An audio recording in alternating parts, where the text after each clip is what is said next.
Okay, thank you, Nick. Call to order the meeting of November 16th of the Santa Margarita Groundwater Agency. May I get a roll call, please? You absolutely can. Another friendly reminder, I just put everybody on mute, so you will need to unmute yourself. If you're calling in, I will check the phones. All right, Director Engfer. Present.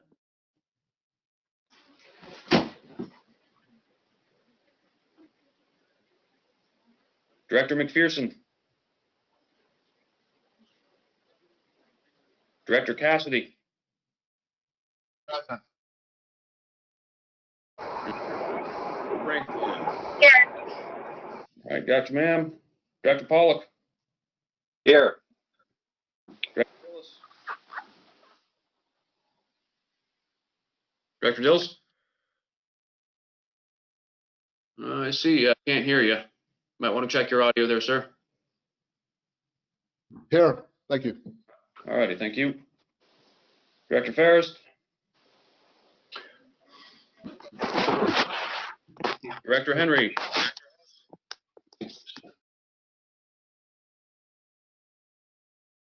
Director Stiles. I'm back. Present. All righty. Director Perry. Here. All righty, and I'm going down alternates. Director Baskin. Director Koopman. Director Hayes. Director Lind. Here. Director Moran. Present. Okay, and I understand you are attending in place of Director Ferris tonight, sir. Is that correct? That is correct. All right, Director Eckwall. Present. All righty. We have 8 present. One of them is an alternate standing in for Director Ferris. We have quorum. Director Nick, McPherson's here. Yeah, I just wanted to say, I think Bruce McPherson joined. I will annotate that accordingly. Thank you. Sorry about that. Okay, thank you, Nick. Okay, now are there additions or deletions to the agenda from staff? Okay, hearing none. Are there oral communications on matters that are not on this agenda? Nick, open her up. All right, I know that we do have a couple of people calling in via telephone today. If you are calling in via phone and you are a member of the public, if you have any oral communications, this is your opportunity to do so. All right, hearing none from the phones. If you are a member of the public and you wish to make a comment at this time and you are joining via GoToMeeting, I see nothing in the chat indicating that anybody wishes to make a comment. Director Franklin specifically, because I know that you are on the telephone, you have, well, I'm trying to unmute you, but just want to check in if you have. I'm here and I'm good. All righty, thank you. Hearing none and seeing none. Okay, thank you, Nick. Got to get an approval of the minutes of the October 22nd board meeting.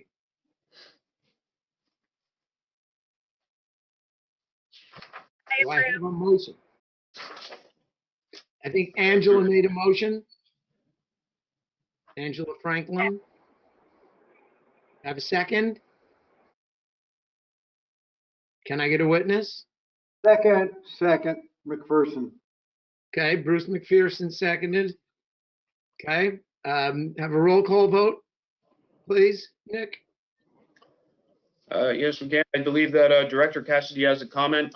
Director Cassidy, prior to that, just to check in, I believe J.M. Brown is here. Is that correct? Yes, present. Okay. Were you here during roll call, sir? I was. Okay. Are you attending in place of Director Leopold then? I am. Okay. Let me annotate that. Alrighty, and Director Perry, I believe Director Cassidy has a comment. Yeah, it's probably unnecessary, but when I was reading through it, I mean, I can't vote on it. I wasn't there, but Director Koopman appears at the end. but it's never noted where in the meeting he joined, so.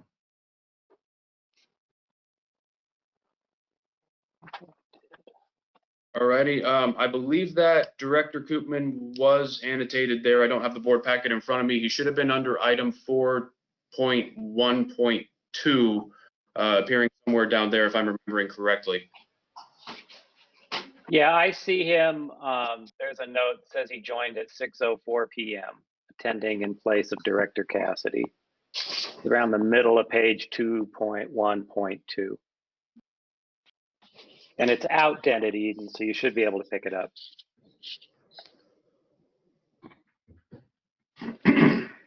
Okay, All right, can I get a roll call vote? absolutely. Director Engfer, Yes. Director McPherson, Yes. Director Brown. I'll abstain as I wasn't in attendance. Alrighty. Director Cassidy. Abstain?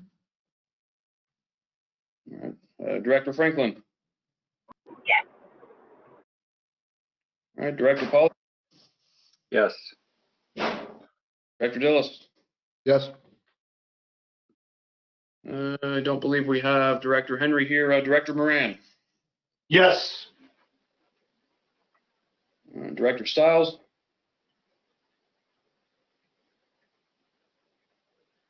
Director Stiles.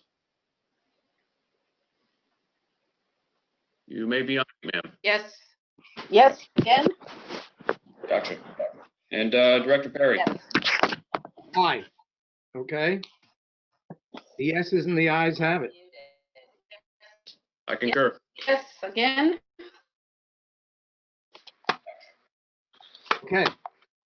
The 2.2 2021 Board of Directors meeting schedule.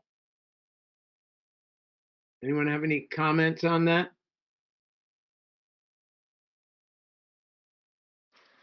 Okay, and no act, we have to approve this, correct? Yes, yes, so we need approval of the board.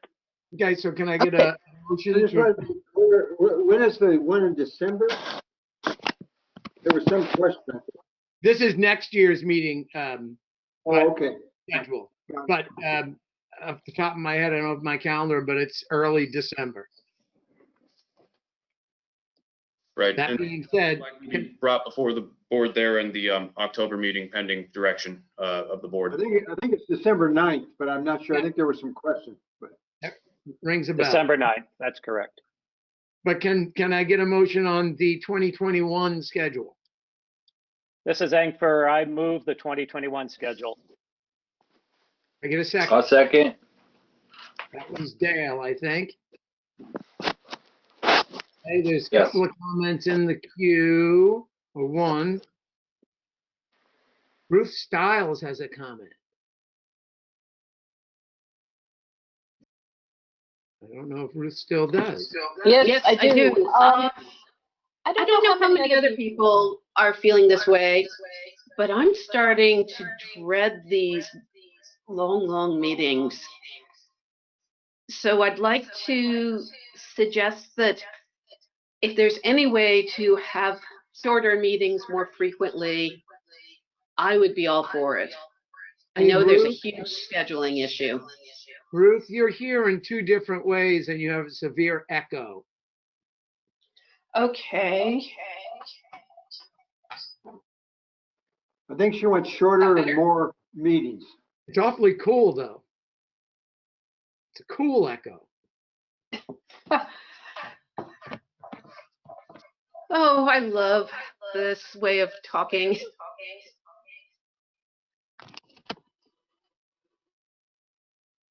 There's Lois.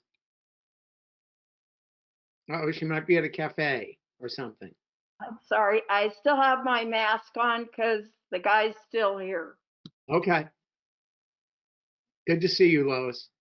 Okay, to see so why don't we do this? Since this would end up being a long discussion, we can approve this meeting schedule.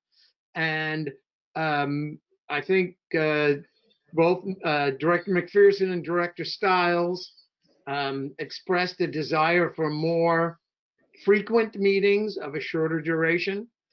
We can look at that, and staff can talk about it and maybe send around some stuff, but let's just approve this meeting schedule so we have one. So we have a motion from Doug and a second from Dale, Doug Ankfer and Dale Pollock. And can I get a roll call vote? Nick?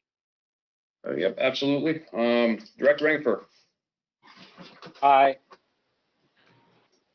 Director McPherson, Aye. Director Brown, Aye. Director Cassidy, Aye. Director Frank, Aye. Director Pollock, Aye. Director Dillis, Aye. Director Moran, Yes. Director Henry. Did you say Henry? Yes, ma'am. It's your turn, Lois. Okay, yes. Oh, I can take off the mask. Director Stiles,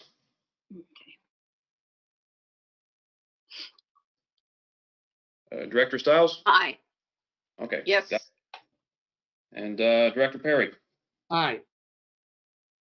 All right. Motion passes unanimously. Okay, 4.1, Youth Outreach Program. Can we receive presentation and report on the program?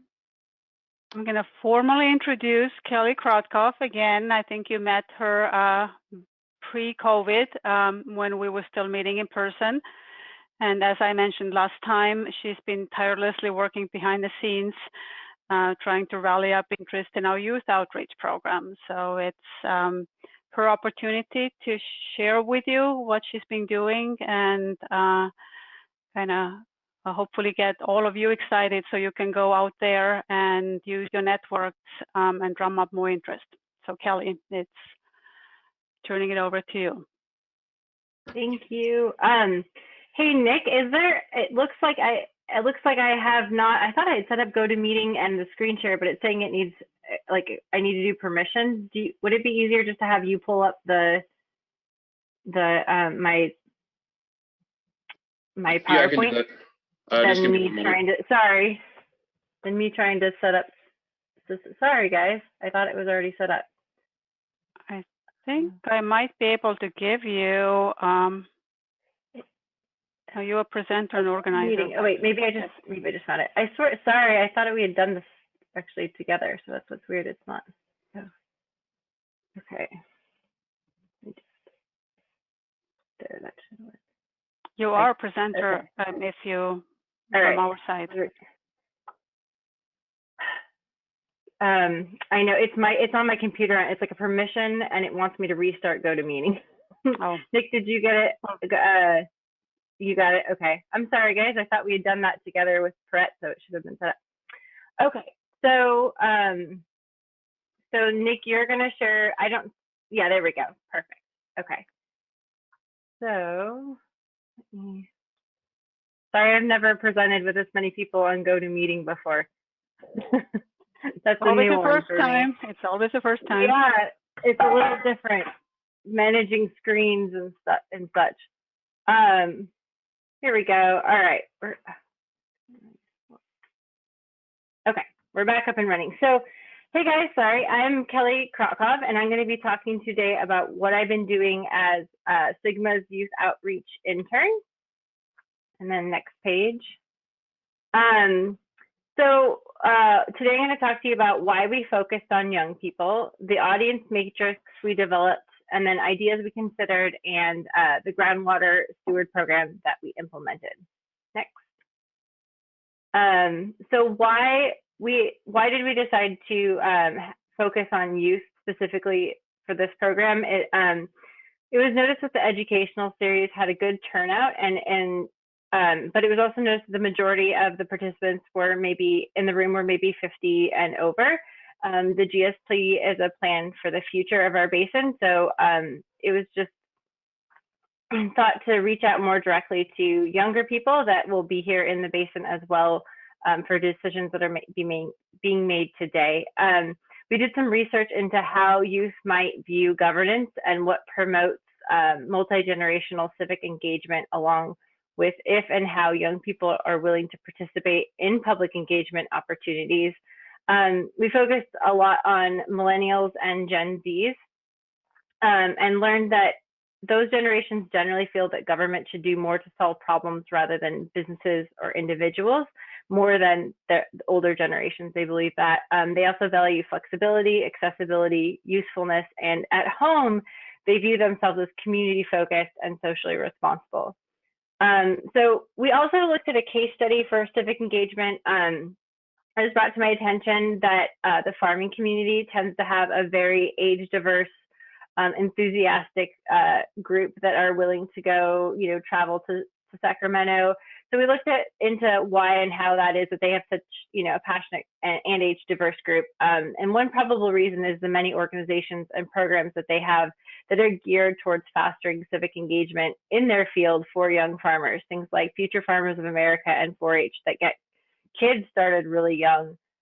This helps them to connect to that community and teaches and nurtures their interest and ability from a young age, the issues at hand, and also just how they can get involved. So we aim to find alternative ways of engaging youth by brainstorming ideas that were community-based, hands-on, self-paced, or accessible in a variety of ways. Our goal was to inform the public with the hope that it would lead to better engagement both now and in the future. Next. Thank you. So we created an audience matrix. So we categorized youth into different groups based on life stage and age, so we could consider how we might better reach participants.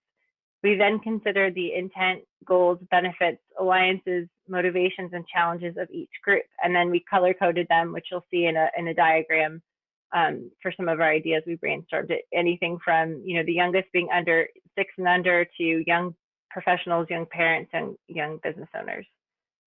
Next, please. I started this internship in February of 2020.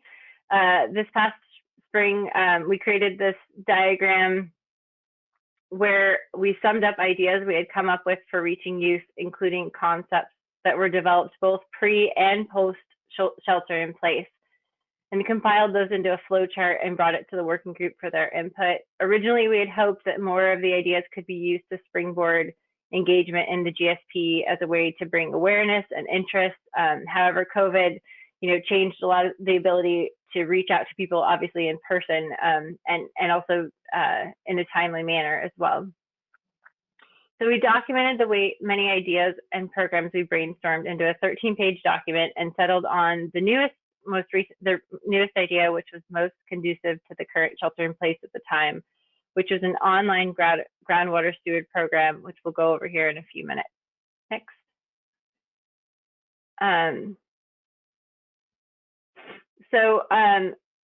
This is just zooming in on that diagram you just saw, kind of categorize it between general, like things that we could do socially distanced, things that would have to be done,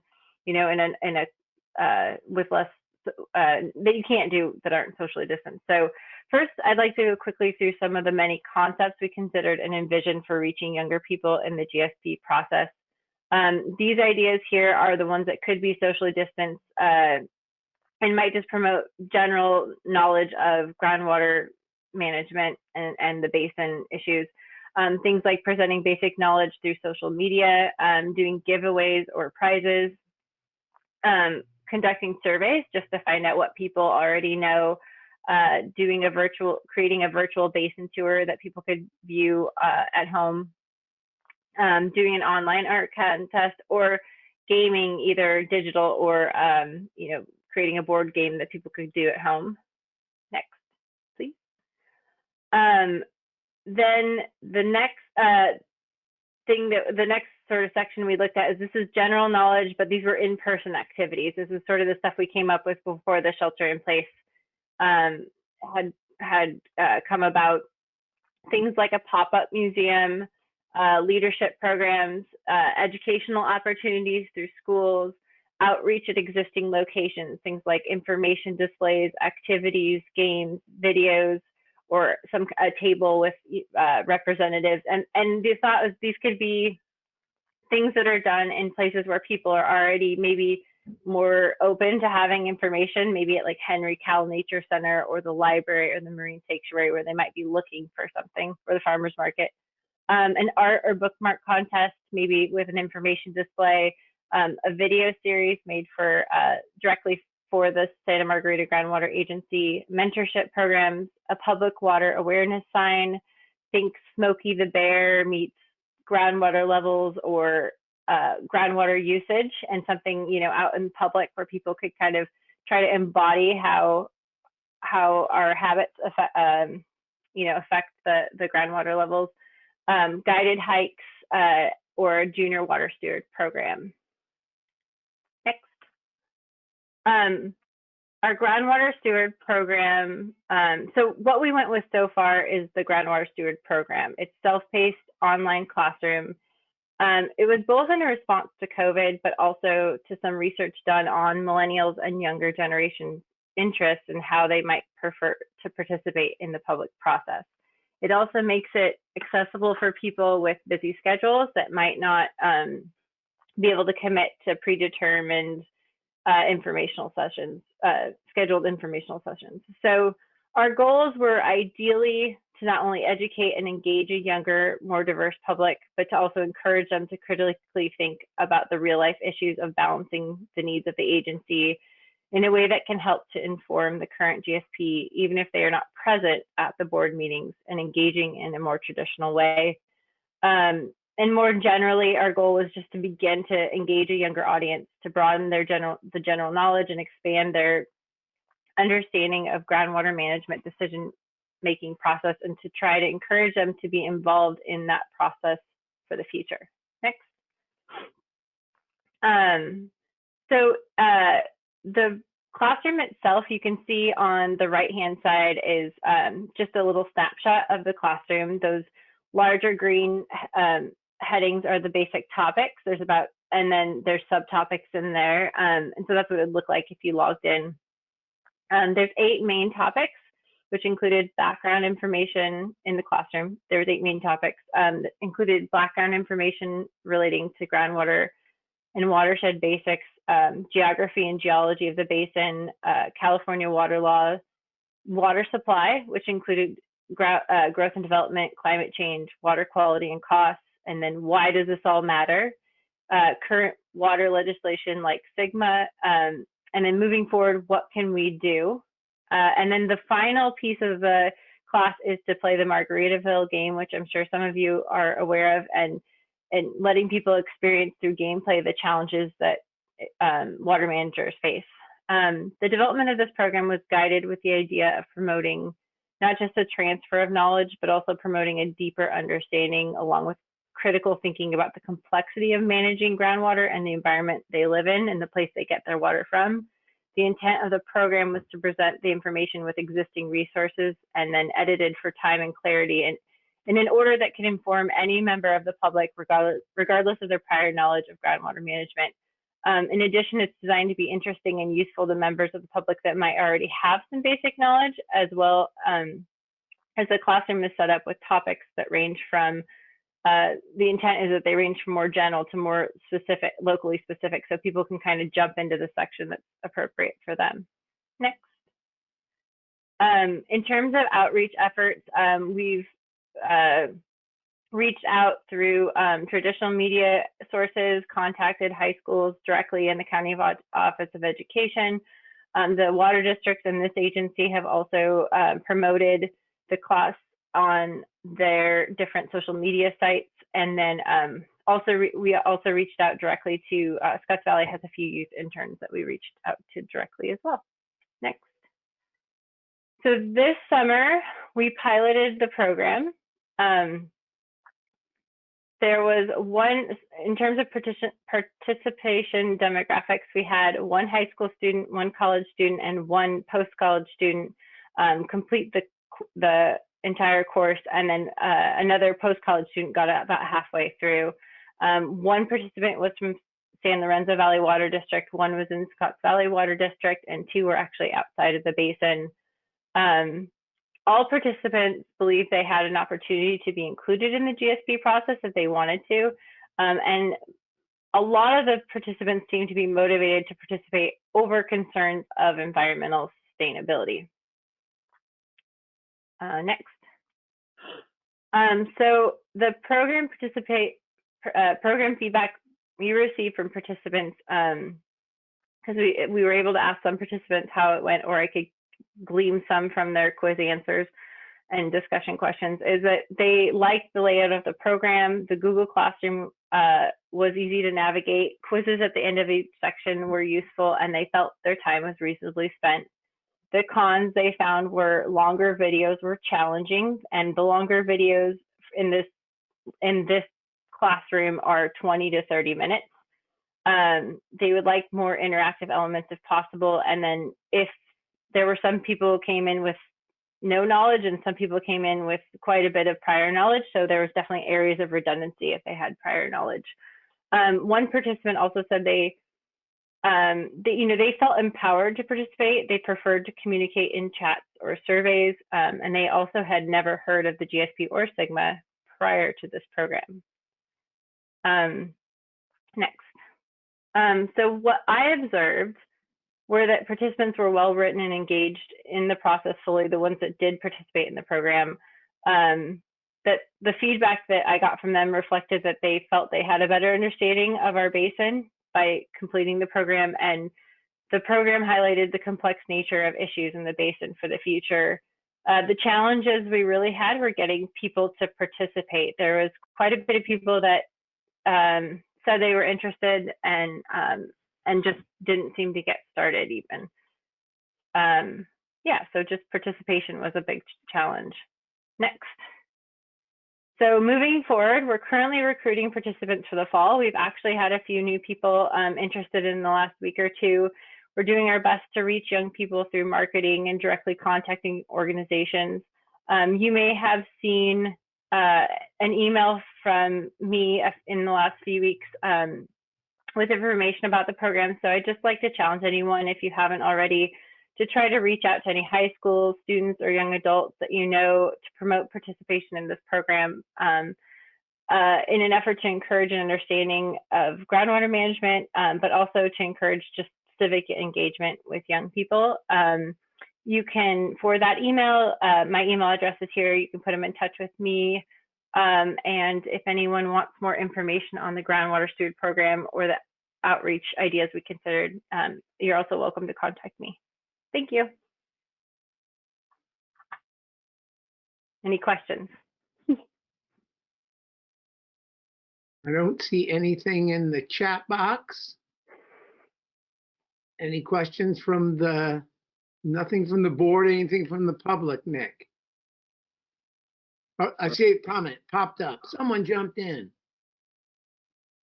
It would be Doug. Trying to keep you on your toes, Chris. Kelly, thanks so much for what you're doing here. I really appreciate the creativity and the effort involved. I'm curious whether, as part of your outreach to schools, you had any contact with the Santa Cruz City Schools Alternative Family Education Program, and if so, I mean, clearly, well, just curious what their reaction was, whether they thought any of the students signed up for AFE might have some interest. I didn't contact them directly. I'll tell you, we started with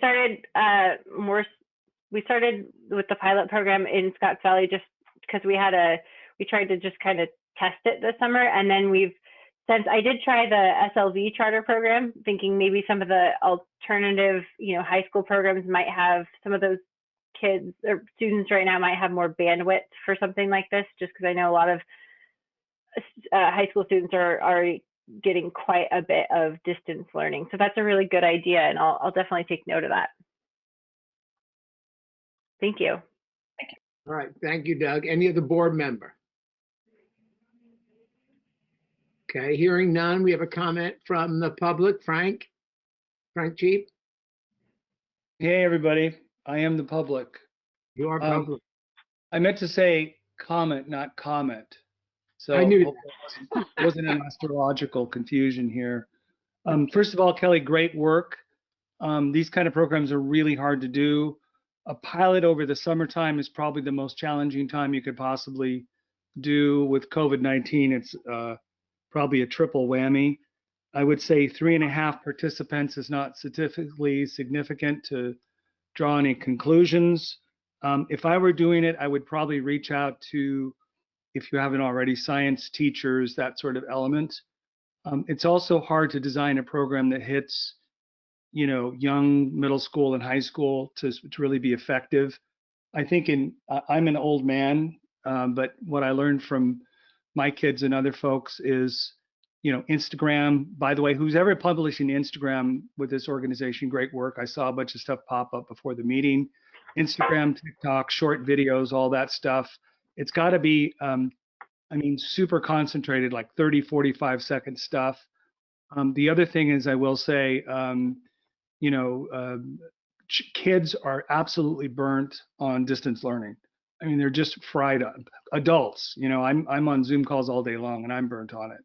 So there's got to be some districts. I think we're going orange, purple, purple, orange now. I don't know where we are right now in this county, but there are just some districts that are actually going back to school, which is fantastic. So any of the folks in this group that would be willing to go and speak in a classroom, I think that would be great, certainly. And then the best, I didn't know that you had a game called Margaritaville. My comment is probably a drinking game for under 21 youth is probably not a good idea from a legal standpoint.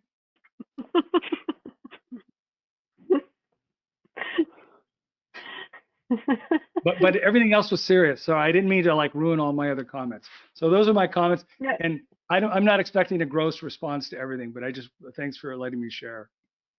Yeah, thank you. No, I agree. I think it's challenging because we wanted to be as equitable as we could and include people from different districts and different areas, and also be mindful that that a lot of people are going through a lot of different stuff, and that high school, high schoolers are on the screen a lot as well.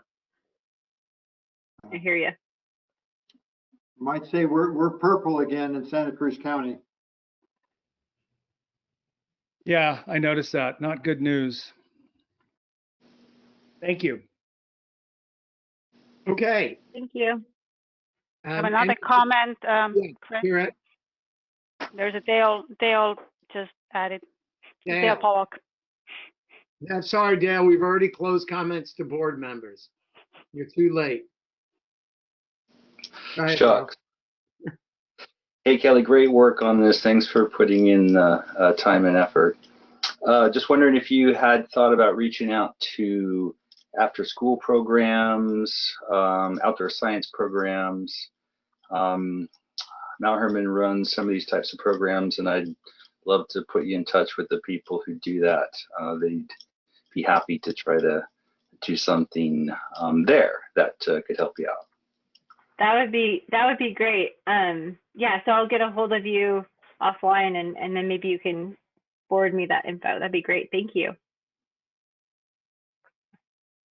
Okay. Okay, great. Thank you. All right. Thank you, Kelly. Really do appreciate it. I'll echo other positive comments. Okay. Now we've got our bylaws amendment. If we could, I'd just like to check the phones real quick. We skipped over them. Oh, okay. All right. If you're a member of the public and you're calling in via telephone and you wish to make a comment on this, you have been unmuted. Members of the public calling in via phone. Caller number 1. That would be you. Hearing none and seeing none. All right. The other thing is, just as an administrative note, the name Margaritaville was actually established back all the way in 2018. That was separate from the youth outreach program entirely. And I believe that's copyrighted, trademarked, and we have the rights to the game. Chair Perry, we also do have, I need an action from the board. Last time, a year ago, the board approved up to $7,500 reimbursement for this program, and we would like to the board to authorize additional funding. Okay. Do I have any? Well, we can do discussion after a motion if make it easy.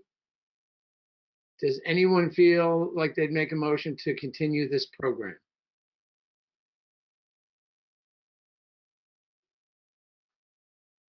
And then we can discuss once we have a motion. Motion is, nobody wants to do it. I take that as a no.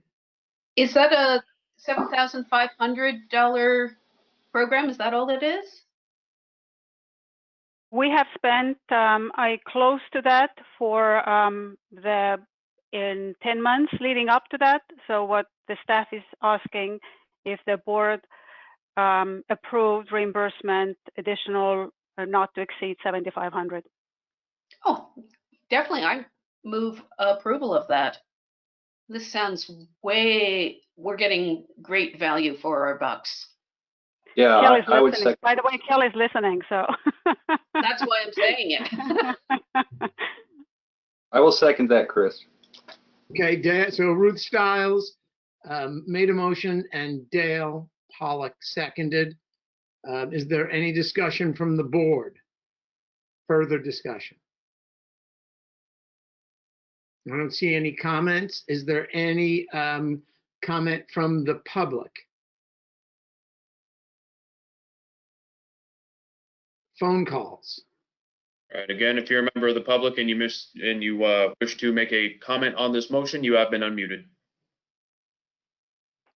Okay, can I get a roll call vote? Sure can. Director Engfer. Aye. Director McPherson. Aye. Director Brown. Aye. Director Cassidy. Aye. Director Franklin. Aye. Director Pollock. Aye. Director Dillis. Yes. Director Moran. Yes. Director Henry.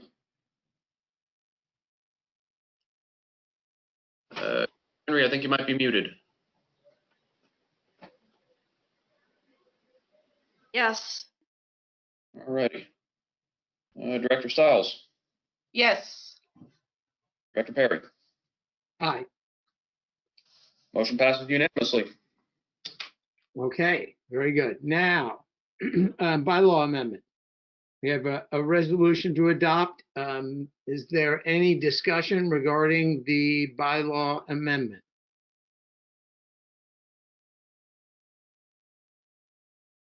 Seeing none, do I have a motion to adopt the resolution?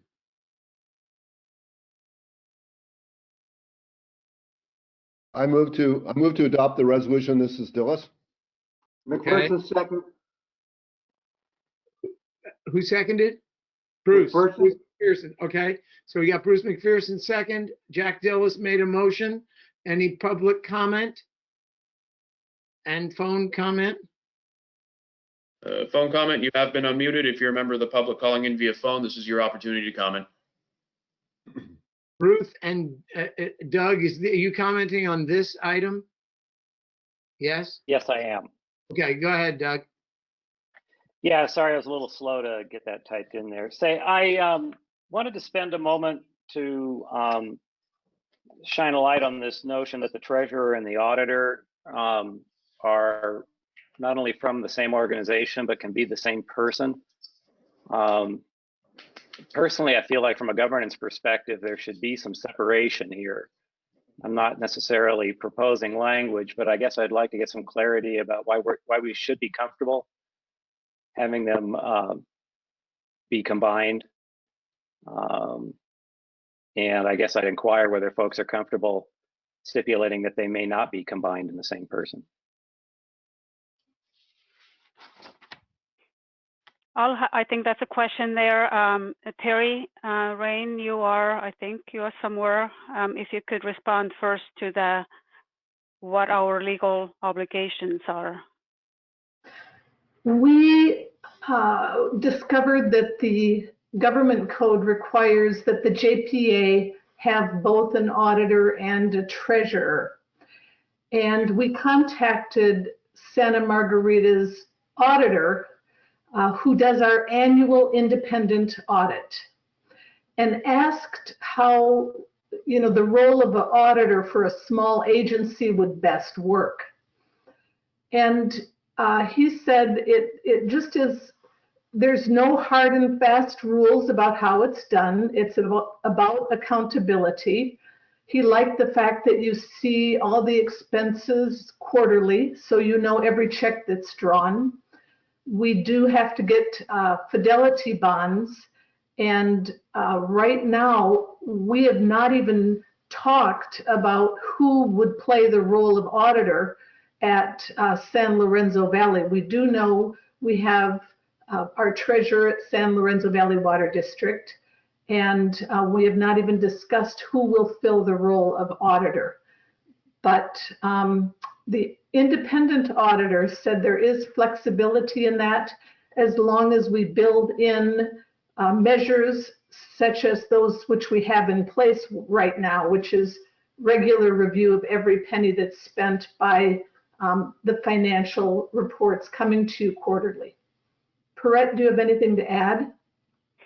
I think essentially what the controller would be, it's internal controls mechanism, and in all of our respective agencies, it is two people from the same organization that either have two signatures on checks, or if there's any other approval process that the software, financial software has, such as PO approvals, just having two people to look at it. And it makes things from staff perspective much easier if those two people are from the same organization, because you just can move things quicker. Yeah, I'm reasonably comfortable with them being from the same organization. I guess I'd propose striking or combined from paragraph 4.7.2 and changing may be held to must be held by separate employees. I'm not sure, and I could double check in a second, that sentence might be right out of the government code.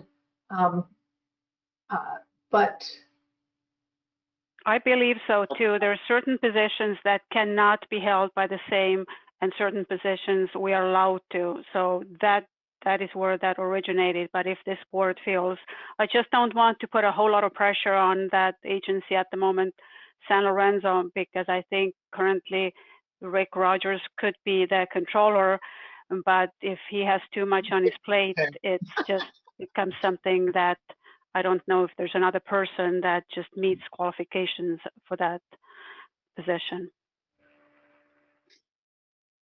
I think there are, as we stand now, there are enough internal controls and systems that it's fine. As we go on, we might want to make a change, but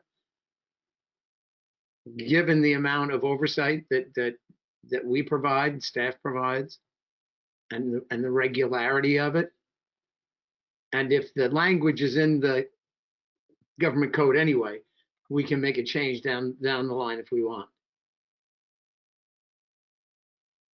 What do you think, Doug? I can live with that. Ruth, did you have something? You're muted, Ruth. Thank you. I had a couple things. One, I'm glad that Doug picked up on that one because it felt a little odd to me as well. The other financial one that I'm not comfortable is not having two signatures on checks. I'd be comfortable with raising that, but we've got DocuSign. It's not like somebody really needs to run around physically and get a check signed. Oh wait, checks have to be physically signed, don't they? Yep. Yes. Okay. And Ruth, that comes from the bank also. So it's a treasurer's responsibility to set up those internal controls. And there is a whole section that specifies in the bylaws what treasurer is supposed to be doing. And one of those things is they will set up the appropriate internal controls and check signing thresholds. And it is happening now. That it is actually, I believe, over 5,000, Rick, is what you co-sign with Stephanie? Correct, and I know there's two signatures on the checks. I think it is over 5,000. I have to double check that with Stephanie though. Right. So our old bylaws had the second signature had to be a board president, and we felt that was very not practical to have the check to travel from San Lorenzo to Scotts Valley to get that signed. Okay, I forgot that DocuSign doesn't work on checks. Another thing that I saw was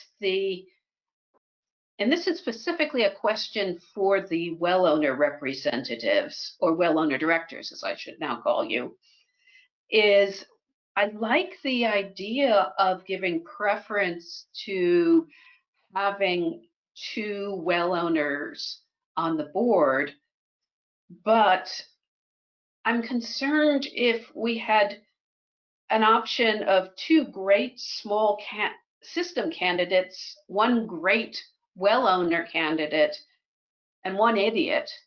This would tie us into going with the idiot, even though there was another good candidate. Ruth, what do you really mean? Come right out. No, I'm kidding. Okay. So I'm looking at 2.3.2. Right. And maybe we could change it to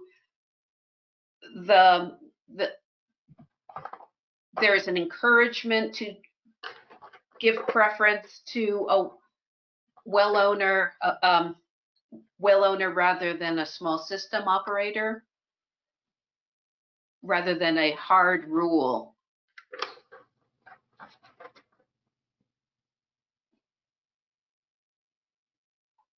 Well, it does say preference, not requirement. Terry, does that mean there's some discretion at the board? Yes. One of the things to remember, however, is that there is a self-selection process for well owners. And we as a board kind of sit back and see if the well owners are able to pick their own representatives. So from the first version of the bylaws several years ago, there was a strong effort for the well owners to be self-governing if they could come up with a self-selection, meaning that if everybody else went away and 1 person was selected, then that person is most likely going to be on the board. And so I see the self-selection process being pretty important in the whole scheme of things, unless that process fails. So after we go through the whole self-selection process, I kind of don't see the board rejecting that person. Perrette, do you agree? Yeah, the preference is that the board well owners will self-select by just having the same number of people that there's vacancies. Would it be 1 or all 3? And so but I also agree, I think, Doug, what you said, that is a preference. It's not a given. So I think there's other qualifications that should be considered alongside with where they're coming from, if they are small private well owner or mutual representative. Okay, as long as the well owners have the freedom to choose whoever they think is best. I hadn't realized that preference was, I guess, yeah, different than precedence. So I'm stepped back from that. And then I think I found 1 more member representative that should have been switched to member director. Terry, take a look at 2.3.4.2 on line 4. I see it. Thank you.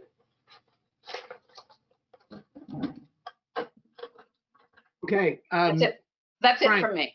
So we're going to move now. No other board member. Well, I'm going to jump to Eden's comment. Frank, I'll come back to you. Eden Cassidy. Eden has since scratched his comment on what Ruth was talking about. Okie dokie. Okay, any other board member? Okay, Frank, do you have an itch?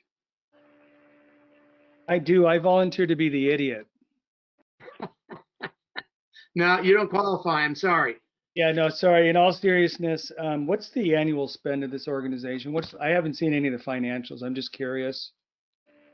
What's the annual budget versus spend, actually? They're pretty close. And period, what is it about? It's been 800,000. It's been, because we get matching grants too. Yeah, it varies a lot, but essentially the whole GSP, the plan development process over 4 years, it started with 2 million total. I think it has now increased to closer to 3. About half of that is from grant. So it's 1.5 million from the member agencies combined over 4 years. So if you average, it's about 400 or 500, but it's been very much fluctuating depending where we are in the development process. And it's only for this stage of developing the plan. So it's not what you would call loose change. It's significant funds then, and it's a publicly mandated, government mandated organization with public observation and participation. I mean, on the question of somebody who's signing the checks versus auditor, I mean, just generally in business, those things are broken apart. And the second point is, most companies I've been involved with do electronic payments today. I don't know anybody mailing checks out. And with electronic payments, you can have 2 remote signatories. So, I mean, that's just sort of basic stuff, but not to throw a wrench, but that should be doable, I would think. And I think we do have 2 signatures. No, I'm saying 2 electronic signatures if it's electronic payment. We have 2 physical ones.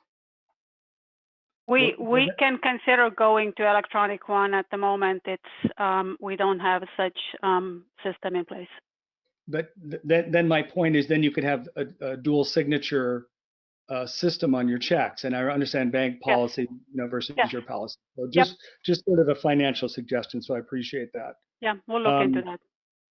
And then, is there a way to get a board packet? So am I, as a public member, able to see that in advance of the meeting, so I know what I'm? You can get it on the website. Okay, I didn't see it. I'll go and have a closer look. Look at agenda. It's there under agenda. Okay, cool. Thank you very much. You're welcome, Frank. Okay, so phone caller. All right, if you are a member of the public calling in via telephone, you have been unmuted if you wish to make a comment on item 4.2, the bylaws amendment. Hearing none and seeing none. Okay, so I believe we had a motion. Now it's been so long ago. Was it Ruth? I have it annotated as Dillis and McPherson Okay, it's resolution number 2020-1. Jack Dillis made a motion, Bruce McPherson seconded. Can I get a roll call vote? Yes, you absolutely can. Just to be clear, this is the resolution of the directors of the Santa Margarita Groundwater Agency amending and restating the bylaws of the Santa Margarita Groundwater Agency and rescinding resolution number 2019-01, which brought into place the current. Full text of that resolution is in the board pack. Would anybody like me to read the resolution before we do this? No. All right, hearing none, seeing none. Understood. Director Engper. Aye. Director McPherson. Aye. Director Brown. Aye. Director Cassidy. Aye. Director Frank. Aye. Director Pollock. Aye. Director Dillis. Aye. Director Moran. Yes. Director Henry. Aye. Director Stiles. Aye. Director Perry. Aye. Motion passes unanimously. Okay, thank you, everybody. Let's go to 4.3, our informational session. GSP roadmap, Georgina, do you want to take over here? Or Pirette, some staff? I Yes, I think can. it's Georgina Oh, and Dave Dave, T. Dave arrived. Hi, Dave. Hey. Okay, I'm gonna pass it to Dave and you pass it around. Okay. Good evening, everybody. How are you? All right, we have a full agenda as we so often do. Sorry, Ruth, but we will in a minute go ahead and dive into the roadmap just to once again orient everybody to where we are, and you should have that in your packet as well. Then we're going to go on to section 4.3.2. I'll wait and let us do the roadmap section first because I want to put some framing concepts on 4.3.2 and give you all a little bit of a heads up of how we're going to handle some things because we're going to do some things a little bit different tonight. So with that, Georgina and Nick, there you go. You've got that up. So Georgina, why don't you go ahead and orient to what we're handling tonight, and in particular, setting us up for December. Okay. Evening to everyone. If you've looked at the meeting packet, you'll see that we're revisiting the 4 statements of significant and reasonable. We're also going to be talking about the comments that we've received on section 2. And it's very short. I think all of you will be very happy to hear there's very little technical in today's meeting. And my input is pretty brief. And so those are my 2 items. And then I think Sierra's going to be talking on the board policy on projects and management actions, on how those decisions are made, of what projects and management actions get implemented. And the rest we've already had on the youth outreach and the bylaws. So really, it should be fairly quick tonight on these topics. Like I said, not very technical at all. And then in December, we're planning to have a workshop, which is more an informal discussion around the problem statement, because the work that we're going to be doing in January, looking at the modeling results, is they kind of tie together because we need to know what the problem is, and these are potentially options for repairing that problem. So I'd like to, we're going to be working over the next few weeks to formulate this workshop, and we really want to hear from you what you think after you've heard all the things that I've been talking about for, it feels like a year now, and you have your own ideas. Hopefully we can get to some kind of a consensus of what the problem statement is. It's going to help us next year when we start figuring out how to solve the problem. So that's that, Dave. That's where we're at. All right, any immediate questions for Georgina on the roadmap, where we're at tonight, where we're heading into December? Okay, seeing none, we're going to go ahead and move into section 4.3.2. So I'm going to frame up both things real quick here. When we get into item B, the statements of significant and unreasonable conditions, what has been done is we've had a lot of discussion in the recent past about consistency or the lack thereof, which is completely reasonable because we have been working on the significant unreasonableness statements over the last many months. So Perrette in particular did a little bit of work on kind of just finding some grammatical and terminology consistency across, and so that was something that was already presented to you in the packet. Georgina's going to go to that as well, and we're going to shine a brighter light on the things that got changed. We're going to be looking to confirm tonight that you are comfortable with the changes. I cannot stress enough in the context of the duration of tonight's meeting and the comments made earlier about the previous meetings. We really need for you all and really hope that you all will feel comfortable focusing on the adjustments that have been made and the question that we have, which is, can you live with the modified statements that have been modified to bring consistency? If any of you all choose to start diving into doing wordsmithing, That is your prerogative as board members. It is my responsibility to work with you and accommodate that. But I just want to forewarn you that if at this stage, after the number of times we've looked at these statements, if you choose tonight to go in one more time and start doing wordsmithing, it's going to make for a longer evening, and that's just a reality. I am encouraging us all to try to get through item B pretty briefly. When we get into role of the agency in the projects and management actions, Sierra is going to be leading that. We have a second presentation, and I want to give everybody a heads up on a couple things. Around the middle of that presentation, there are 4 examples of roles that the agency could fill. We're going to give you some bookend examples of some nearby or some just basins that we can speak to illustratively to give you a sense of what, how those roles might play out in this basin. And we're going to continue through the presentation and get all the way through the end of it. And there's going to be 2 questions that we're going to cover with you all. And different than just sort of doing an open floor, and I'll remind you of this when we get there, I'm going to go to every single board member individually. So I'm giving everybody a heads up now that every board member that's present tonight, you're going to be called on by me, okay? We're going to be looking to see what your opinion and perspective is on the recommendations provided on the final slide and the background about what staff does have a strong sense on. I'm also going to be pinging you about after we've had some conversation about the 4 different examples of roles that the agency could play, what you would prefer, how you would feel. We're not calling a consensus question tonight. We're not taking an action. This is just basically a straw poll. But I am going to go to every single board member so we can get a sense as a starting place where everybody lands on one of those 4 options as a role of how the agency will play, what the agency will play regarding implementation of PMAs.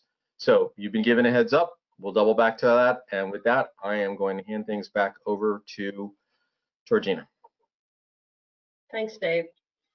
Okay, so as you know, the Section 2 draft has been out for about 8 weeks or so, I think, and that closed last week. We did get some comments. I'll go on to that next slide. So we got comments from 4 board members, provided written review, and undoubtedly this is a huge chapter of the GSP. It's currently 160 pages. It has 68 figures, 16 tables, and 2 appendices. It's hundreds of pages long in total with those, with everything. So, and it's going to get longer. In fact, when we add the water budget and some of the other maps, that the groundwater elevation contour maps. So it is going to get longer, and so I do recognize it is quite a thing to read it, but it is the story of the basin. It talks about the basin setting. It describes all the features, water-related features within the basin, and it describes the groundwater conditions, that historical conditions, current conditions. So that's why it's so long. This basin has a lot to tell. And it's kind of documented in that section. It's one of the most important sections of the plan, because all the rest kind of builds on this. And so tonight I'm just going to share with you some of the major changes that we'll be making based on the comments that we received. So places where we'll be adding, several sentences or paragraphs to add to the document, and all your comments all make for a better document. There were a lot of other small comments that I'm not going to take the time right now to go through them all, but we will have those comments available so anyone can see what they were. I believe those will be posted somewhere. So when we do make the changes that you that have been suggested, we will use track changes, so you'll be able to see what we've changed, and that will be the next version you'll see is when the water budget section is added. And so it will be clear what has been changed, what's new from what you've just reviewed, so you don't review what you've already looked at. That's just not a good use of your time. So just rest assured that's the process that we'll be taking. So on the section 2.1, the description of the plan area, We had suggestion to add discussion about basin boundary modification that happened prior to, it was kind of the first step of SGMA was to change the original basin boundary. Had discussion of the City of Santa Cruz's bypass flow requirements. There's some inconsistent use of the different contributions to nitrate sources in the San Lorenzo River. We'll fix that up.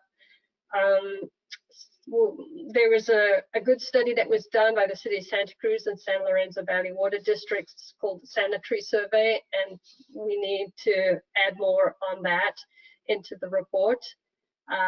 Also, we had a suggestion to talk more about the existing interties and the conditions of use, and this in the part of the document that discusses conjunctive use.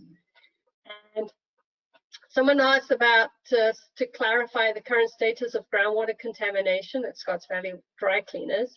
Now, I just have to say that the status of these cleanup sites varies by the month.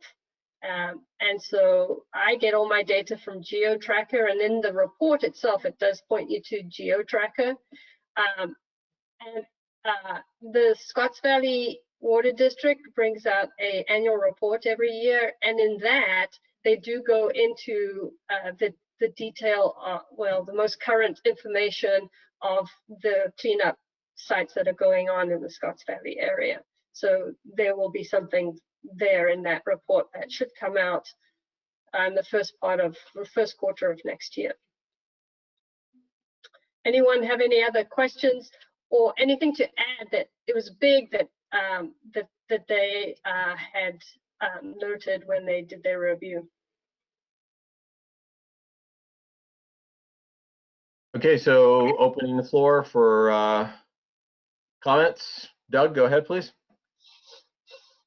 Yeah, I'm going to be that guy. I mean, by definition, if 4 of us reviewed this, then not even all stakeholder agencies have gotten their oar in the water here. And we got a responsibility to own this document. And I think it's imperative that at least each agency designates somebody who's going to review this stuff. This review cycle was characterized as one that was meant to be more conceptual and not detailed. So, you know, I don't think anybody was asking for any blue pencil edits. We're really trying to make sure that the document was complete. So I hope that we'll have better engagement with future review cycles.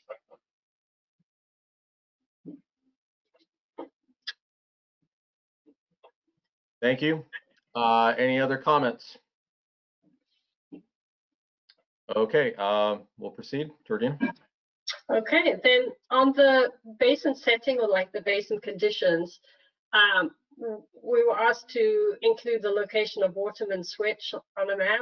I actually had to look it up. I wasn't aware, but San Lorenzo Valley Water District does have a gauge there. It's on the San Lorenzo River at Waterman Switch. There was suggestion to have a map. This is a good suggestion that has the names of the wells printed on next to it. Often though, there's, sometimes the map gets really crowded with the labels. And so we have to figure a way to be able to still read those labels and identify those wells throughout the basin. But we will do that. That's a good suggestion. And then there was a comment on that when we talk about the groundwater level contours, and this map that you see on the slide is groundwater elevation contours. So each line represents the equal line of groundwater elevation. It's not depth to groundwater, it's groundwater level above sea level. And this is these maps were not included in the basin setting because they actually come from the groundwater model, and at the time this was written, the model wasn't complete yet. So, but I was using these maps when I was making my, when I was writing the section on describing what the groundwater contours look like. And it is important to talk about groundwater recharge locations, because how the contours are distributed across the basin very much depend on where the recharge areas and where the discharge areas are. And of course, I can never miss an opportunity to give you more information about this basin. And so this is what this slide is trying to do. The Lompico, so this is contours for the Lompico. Oh, I did it. And that's the brown that you see just over here. And so rainfall falls on where the brown is exposed at the surface and recharges the aquifer, so that you get the highest groundwater elevations up. So these are high. These are much higher above sea level than the ones down at the bottom here.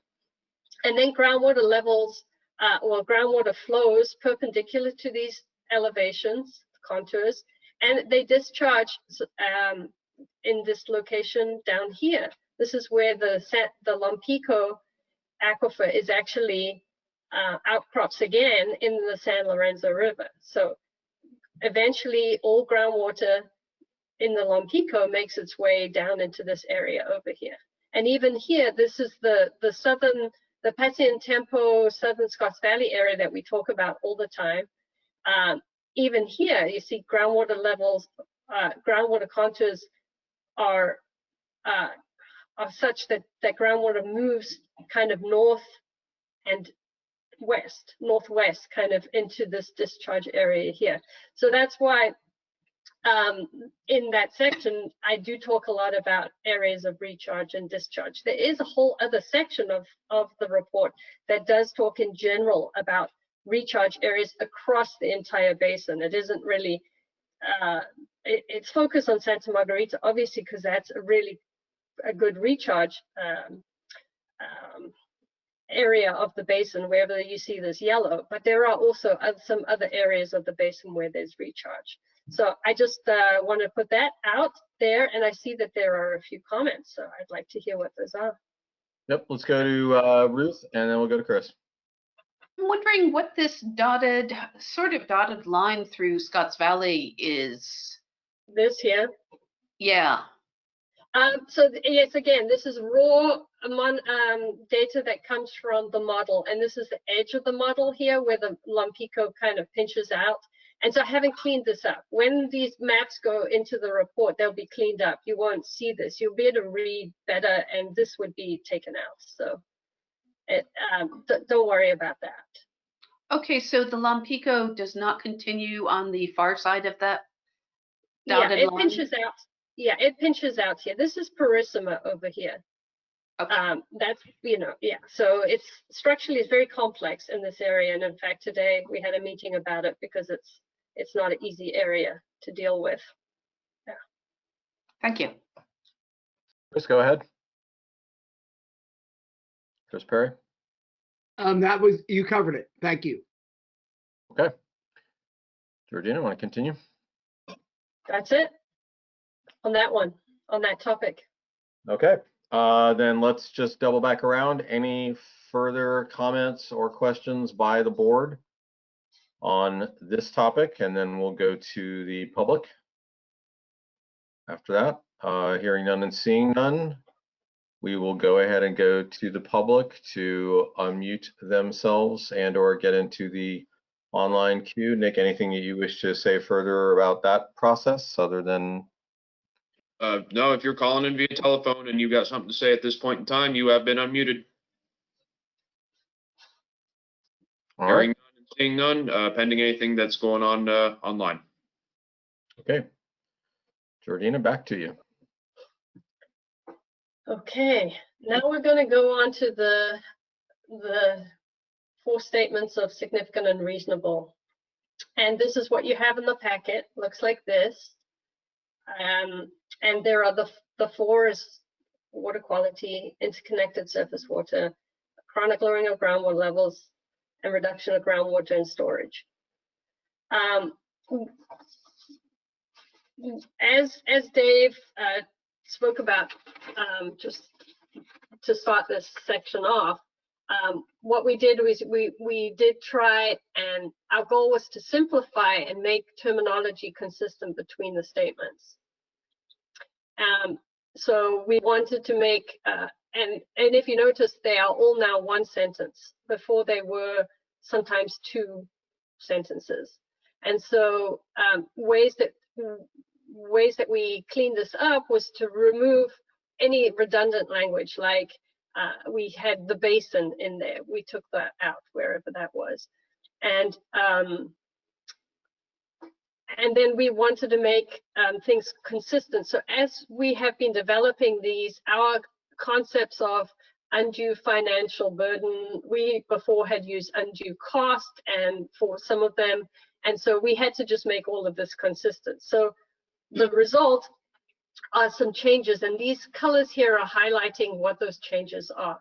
So wherever you see blue is where we have changed it to say undue financial burden, like before this said undue cost.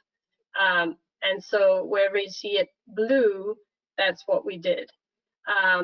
Wherever you see it yellow, it's something to do with the projects and management actions, and I'll go over this in more detail. And then the gray is where we changed adverse or negative impacts to beneficial users and uses we used to have. Now we're just saying beneficial uses. And so I'll start with the depletion of interconnected surface water, this one here, because that's the last one that we were talking about. We did speak about it last month. And the big thing that was changed here is that we put groundwater use first.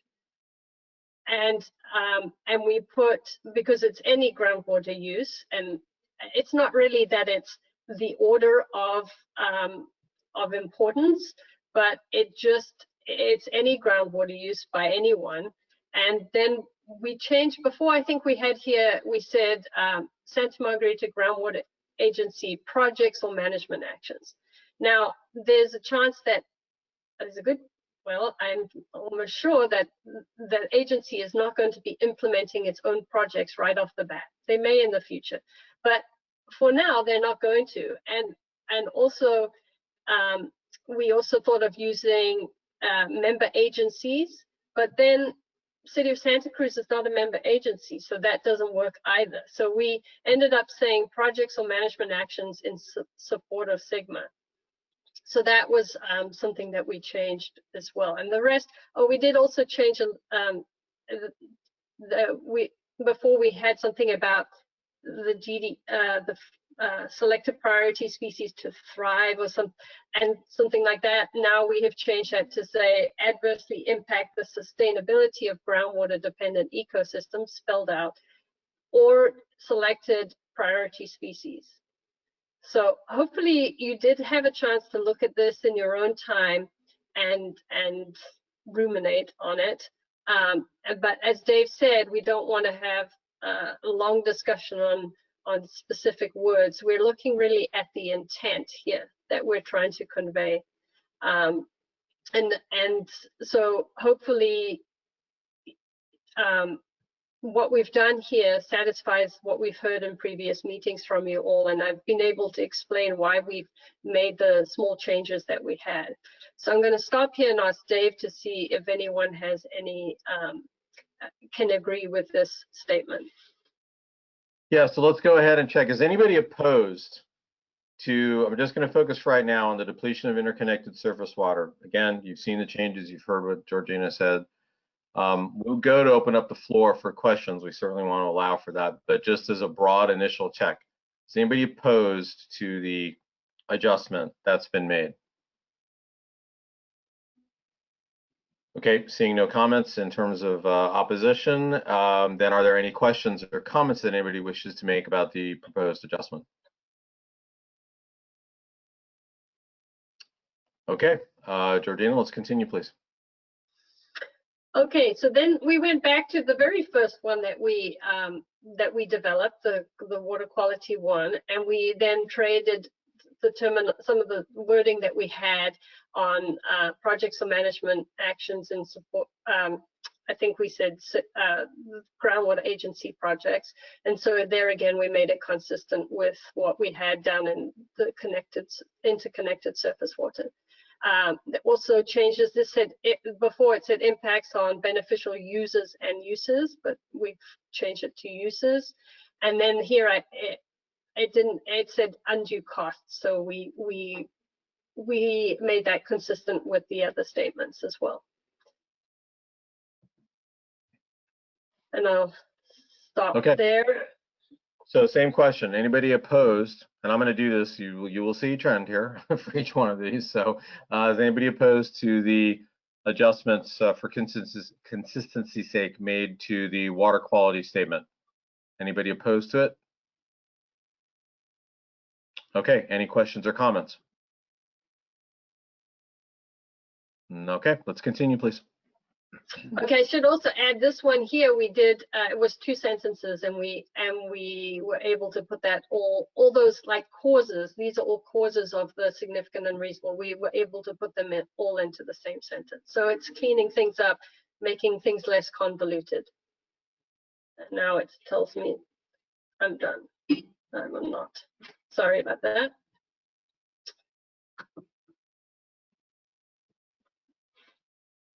Okay, then going on to chronic lowering of groundwater levels. This was very small changes. Again, we just changed undue financial burden, and we took users out of the beneficial use and users.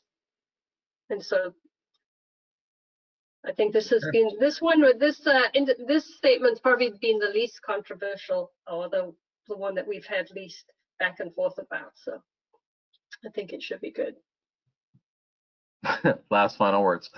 Yeah, I'm inviting trouble. Knock on a piece of wood right now, Georgina. Okay, same question. Anybody opposed to the adjustments made to this one? This is the groundwater levels. Okay, seeing and hearing no opposition. Are there any questions or comments on this one? All right, let's proceed, please. Great. And then the fourth one, really, I'm not going to say, sorry about that, too much about, because we haven't really talked about it other than me giving you a proposal. I don't know when it was like 2 months ago. And so I'm not going to talk about this one. And in fact, it doesn't take any of these other elements, because if you remember, it's just it's significant and reasonable if there's a long-term decline in groundwater storage, or the volume of groundwater extracted causes undesirable results for any of the other sustainability indicators. So it's linked to these other ones, and it's not calling out, who's causing the problem, or what the significant unreasonable impact is. So I think we'll just leave it there for tonight. Dave? So I don't know if it was Georgina that was locking up or me, but I think it may have been Georgina. So obviously there's nothing to be checking in regarding opposition to, because there was no adjustments made. So I'll just go straight to, are there any questions or comments that anybody has about the statement itself, or the relevance the statement has to the other statements as Georgina was just describing?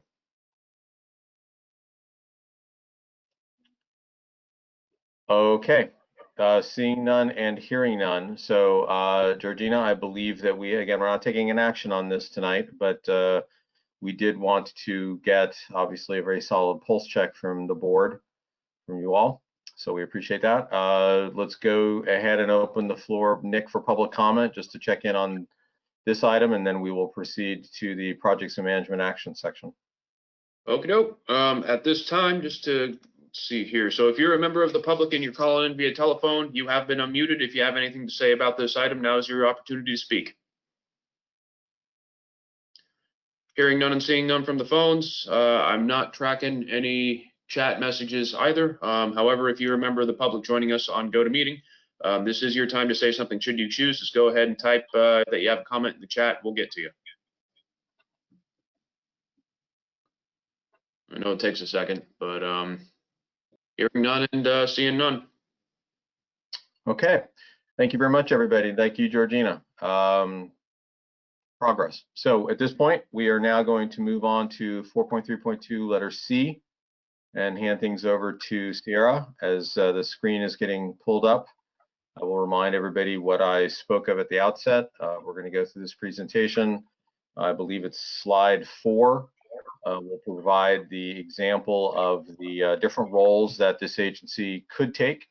They are, in some cases, very discrete, and in some cases, a little bit nuanced.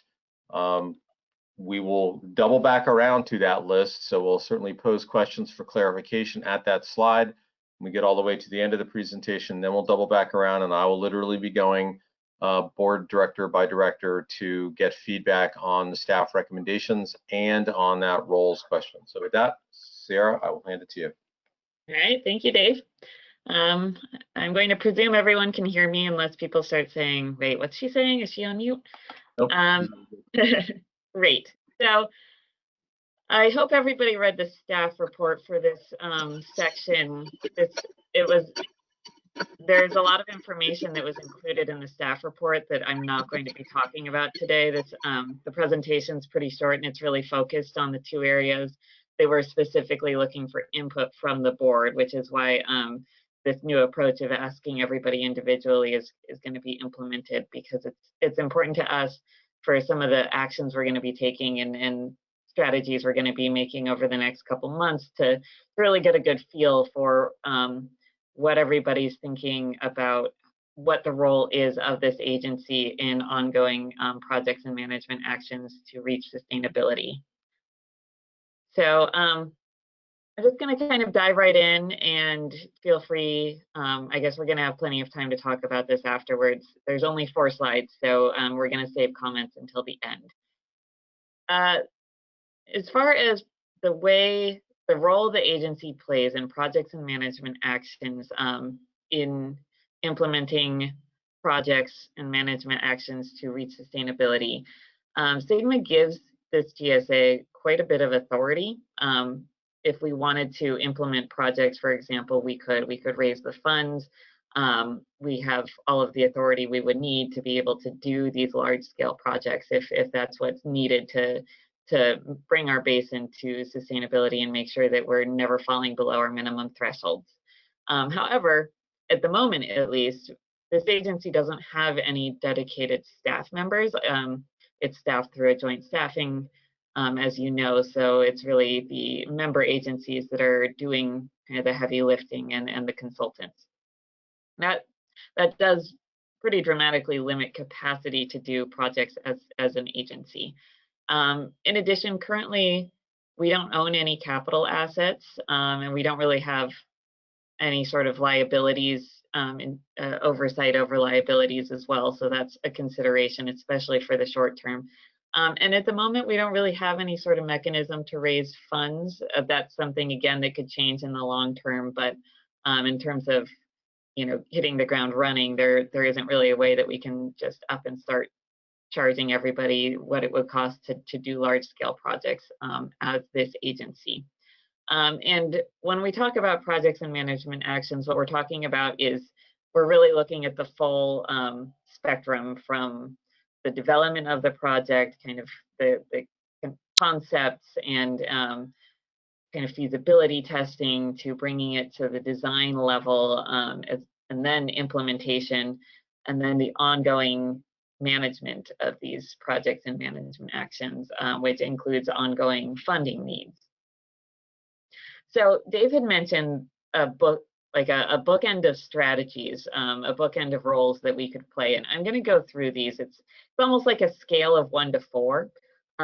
So this comes directly from the staff report, so hopefully it's familiar to you. But just to summarize, step 1 here is basically a fairly hands-off agency, one that really leaves the role of implementing to the partner agencies, and really just kind of steps back and has a role in planning and in coordination and in oversight that's kind of based on the monitoring network that we're going to have to make sure that we are reaching our goals, but kind of assuming that these goals can be reached without this agency playing a very direct role. An example of an agency that takes this kind of approach could be seen in the Santa Cruz Mid-County Groundwater Agency, where they are currently not proposing to do any projects themselves and are sort of relying on projects that are being implemented by Soquel Creek and the city of Santa Cruz to reach sustainability. But of course, there's always a chance that that will change in the long run.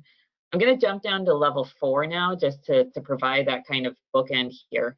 Level 4 would be the agency kind of takes over. You know, we are the ones with ultimate responsibility for making sure that these goals are reached. And one way to make sure that we are meeting our goals is to really take over and play a much more active role in developing and financing and implementing projects and management actions. And an example of this could be seen in the Pajaro Valley, where PV Water has a system where they charge every user in the basin, including private well owners and the larger municipal pumpers, to help them fund projects and management actions that meet sustainability. And they really are the driving force in that basin. They've been doing it for decades now towards reaching their goals of staying in compliance with their basin management plan, which has been adopted as their groundwater sustainability plan. And then in between that, we have kind of a level 2, which is, you know, helping out where needed, probably more just on a funding level, and really still kind of leaving the primary role of planning of project development and implementation to the agencies, but having somewhat more active role in kind of being a partner to that.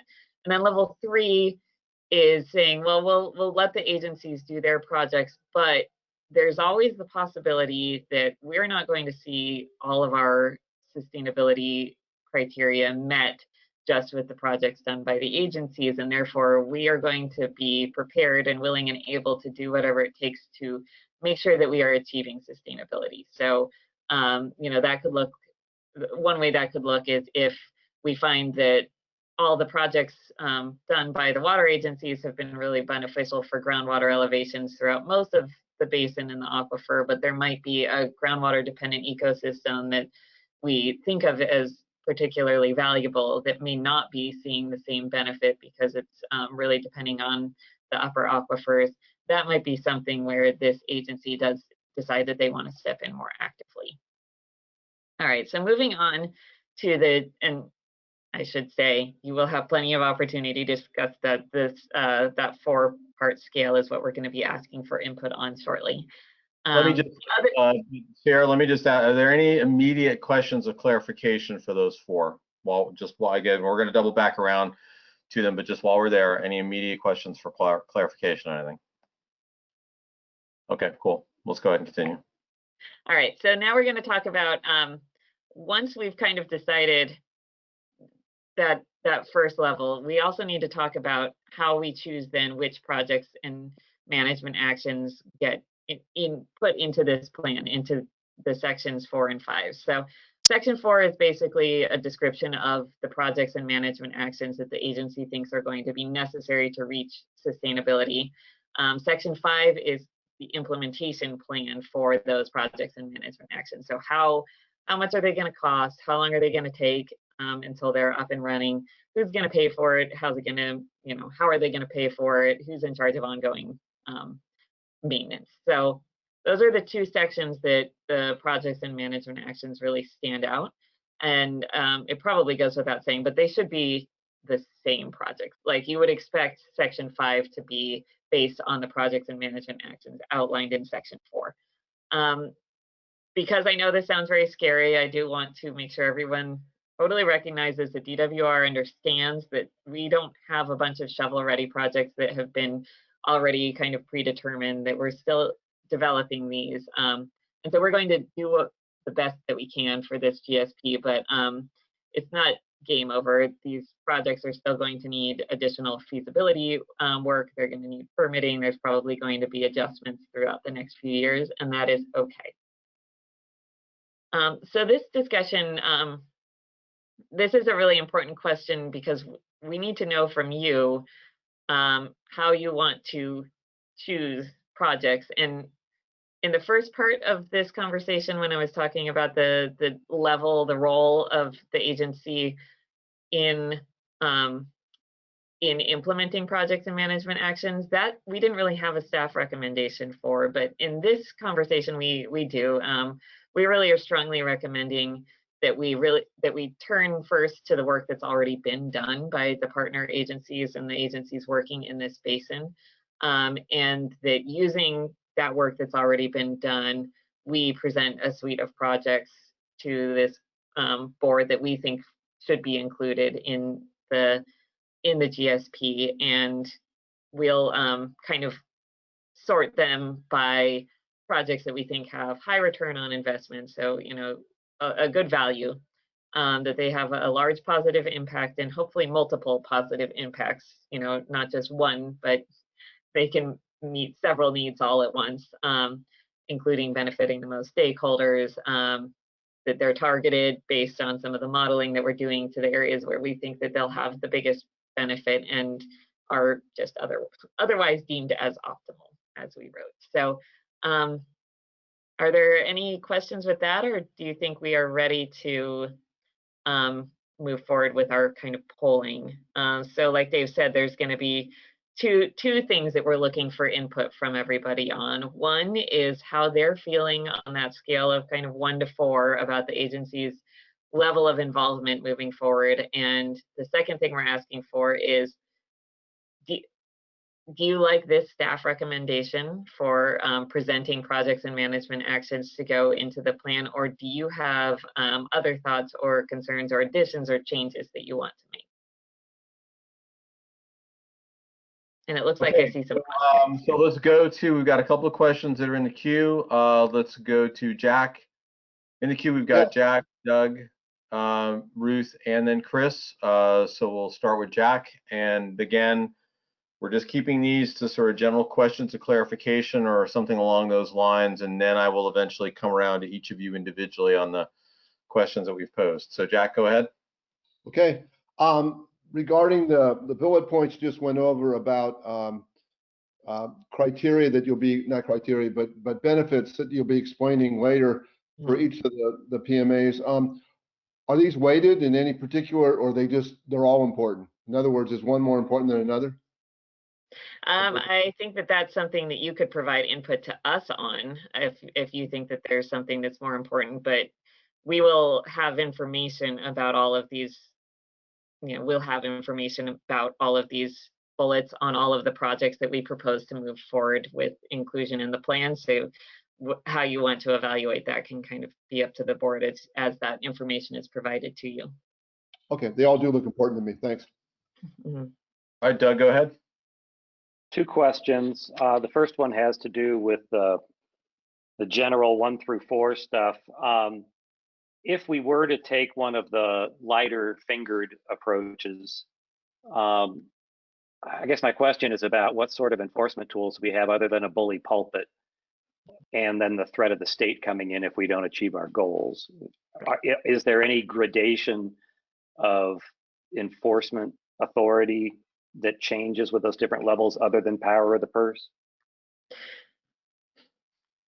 I don't think in terms of enforcing, you know, we're in an interesting situation because the people we'd be enforcing upon are sort of ourselves, the way the dynamic works. So I think the bigger threat is the threat of the state coming in and enforcing upon us, which would impact all of the partner agencies who are the ones who we would be leaning on to do their projects.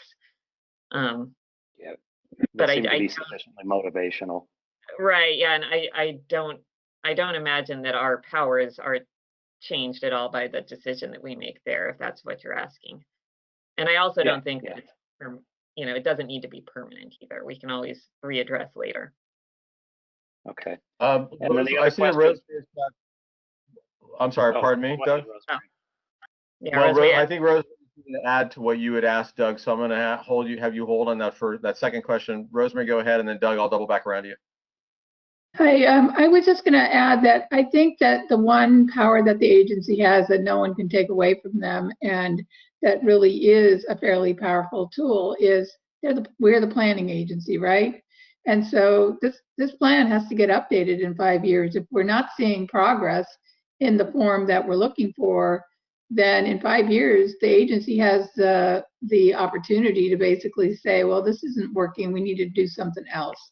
And then at that point, they pretty much can, decide what the plan should be to make sure it works. Right. Okay, Doug, go ahead with your second question. Thank you, Rosemary. Yeah, thanks for that, Rosemary. The second one is just sort of a clarifying amplification, I guess, with respect to the comments you made about the roster of PMAs that are going to be in sections 4 and 5. I heard you say adjustments are going to happen and are okay.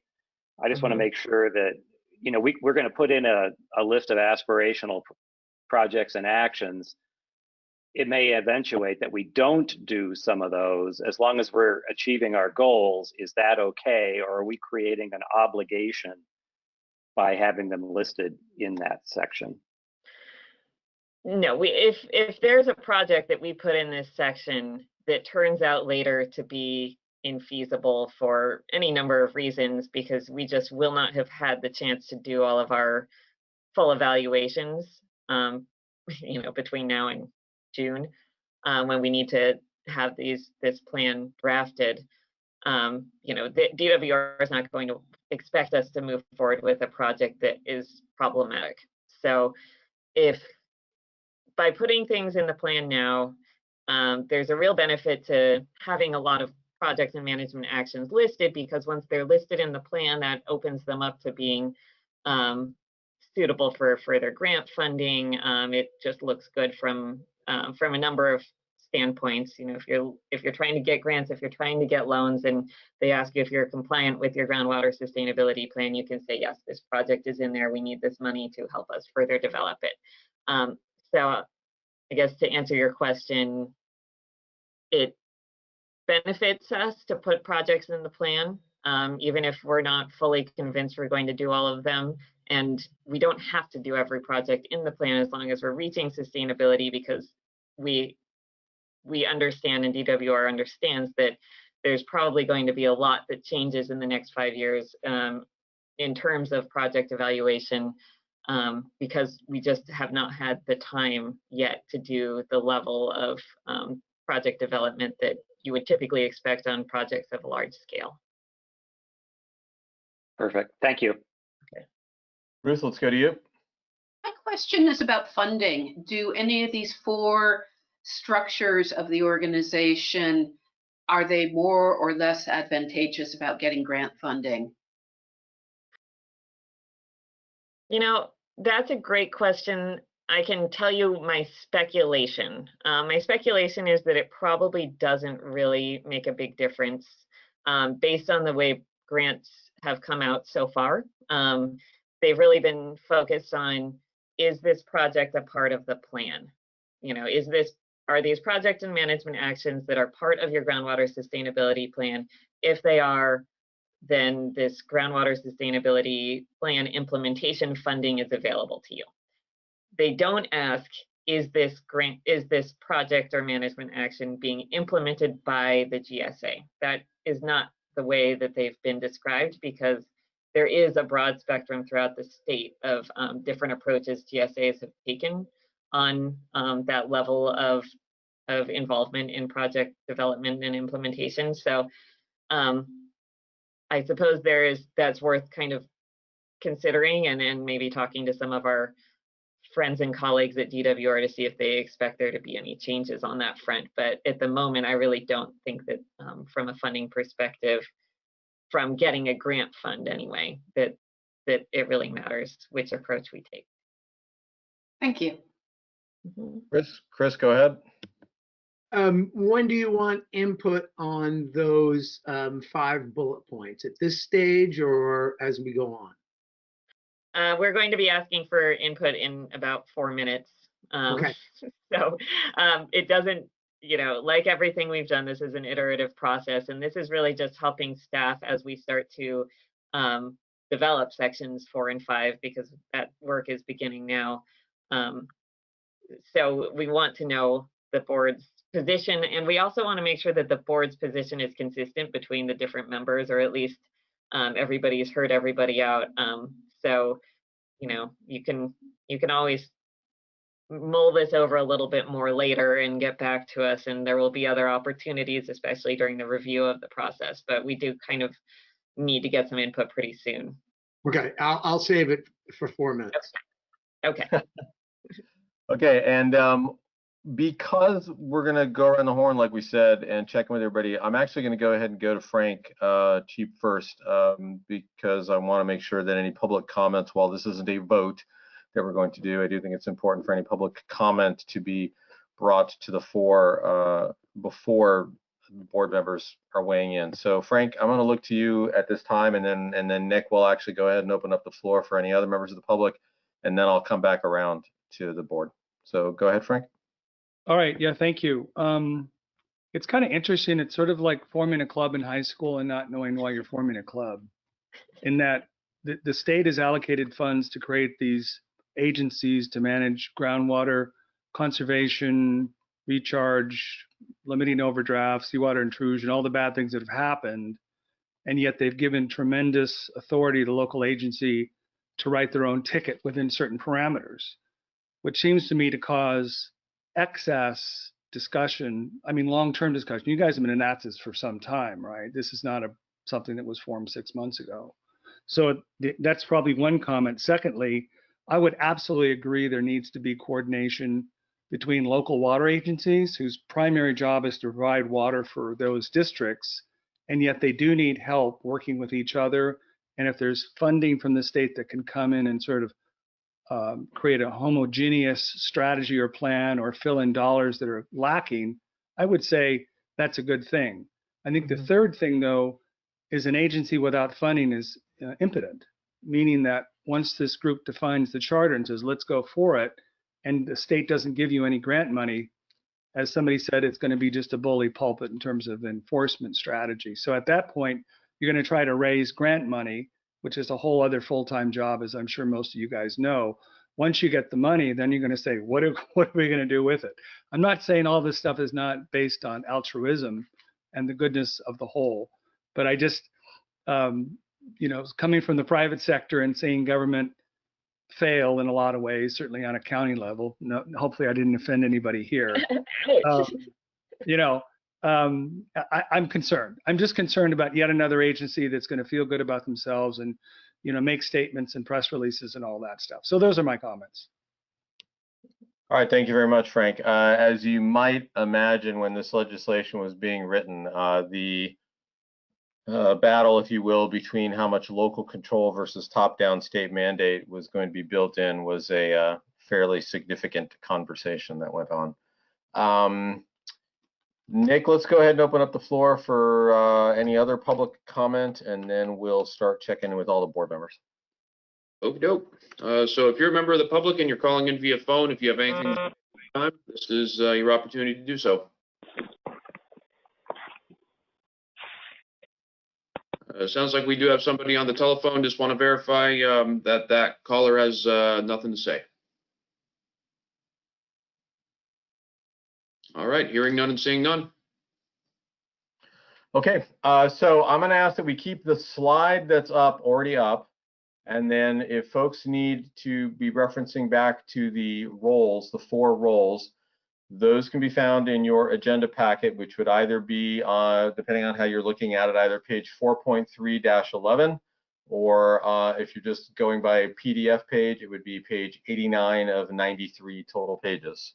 So that's where those 4 items are, just to make ease and we not have to toggle back and forth. So in no particular order, I am going to go ahead and look to Angela first. And again, Angela, the question is, I'd like your opinion on the recommendation that's provided on the slide you see in front of you right now, and or any questions or priorities that you feel, as was asked earlier, if one of these bullets or a couple of these bullets are more important than the others. Anything you would wish to say about this recommendation, including yes, I support it.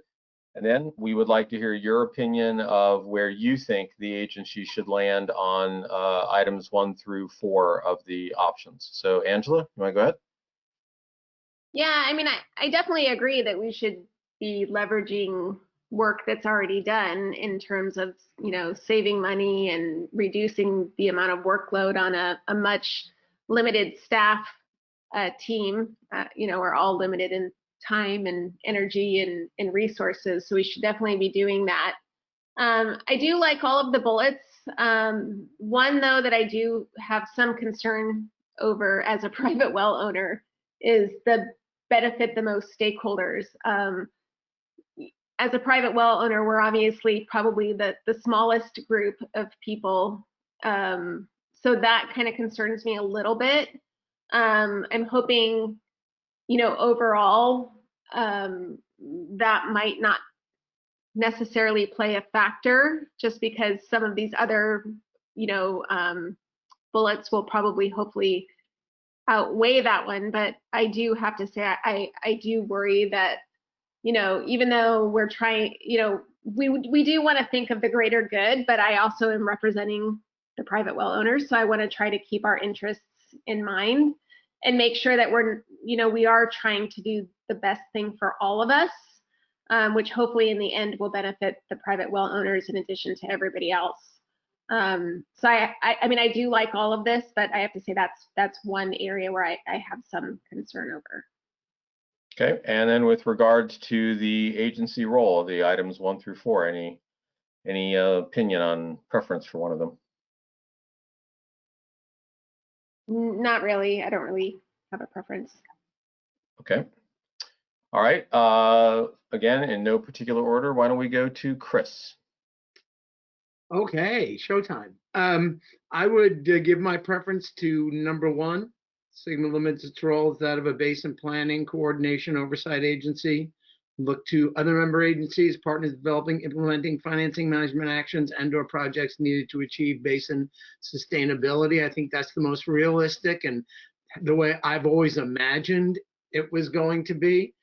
Obviously, that could change, but that's how I would start it off. As far as the bullet points here, I would think the most important one would be any place that's a risk of falling below minimum thresholds without intervention. I've obviously, or for me, obviously, making the largest positive impact would be important. I think the highest return on investment part is sort of a lens that you would always be considering. I don't think it's a matter of putting that in a level of importance. I think that's always just a something you go back and check yourself on. Is this making financial sense? Benefit the most stakeholders. Angela, I think maybe I don't interpret it in terms of quantity of population. I would say private well owners are a stakeholder group. Beneficial environmental segments are a stakeholder group, et cetera. I don't think it's based on the fact that you might have a larger number of people in a water agency would benefit the most stakeholders. I look at stakeholders as being groups or segments, but maybe that's not how it's meant. Or otherwise deemed optimal. I guess that's just sort of, if that would be kind of not last, but I think the other things are the most important. If you have, to me, if anything is the risk of falling between minimum thresholds, that's a 4-alarm fire, right? We got to, mount up and get it done. So that's how I would look at that. All right, thank you very much. How about we go to JM Brown? Hi there. In terms of numbers 1 through 4, I'm going to defer to my supervisor first, but I do see benefits to approaching number 1, approaching number 4. I think both could have benefits.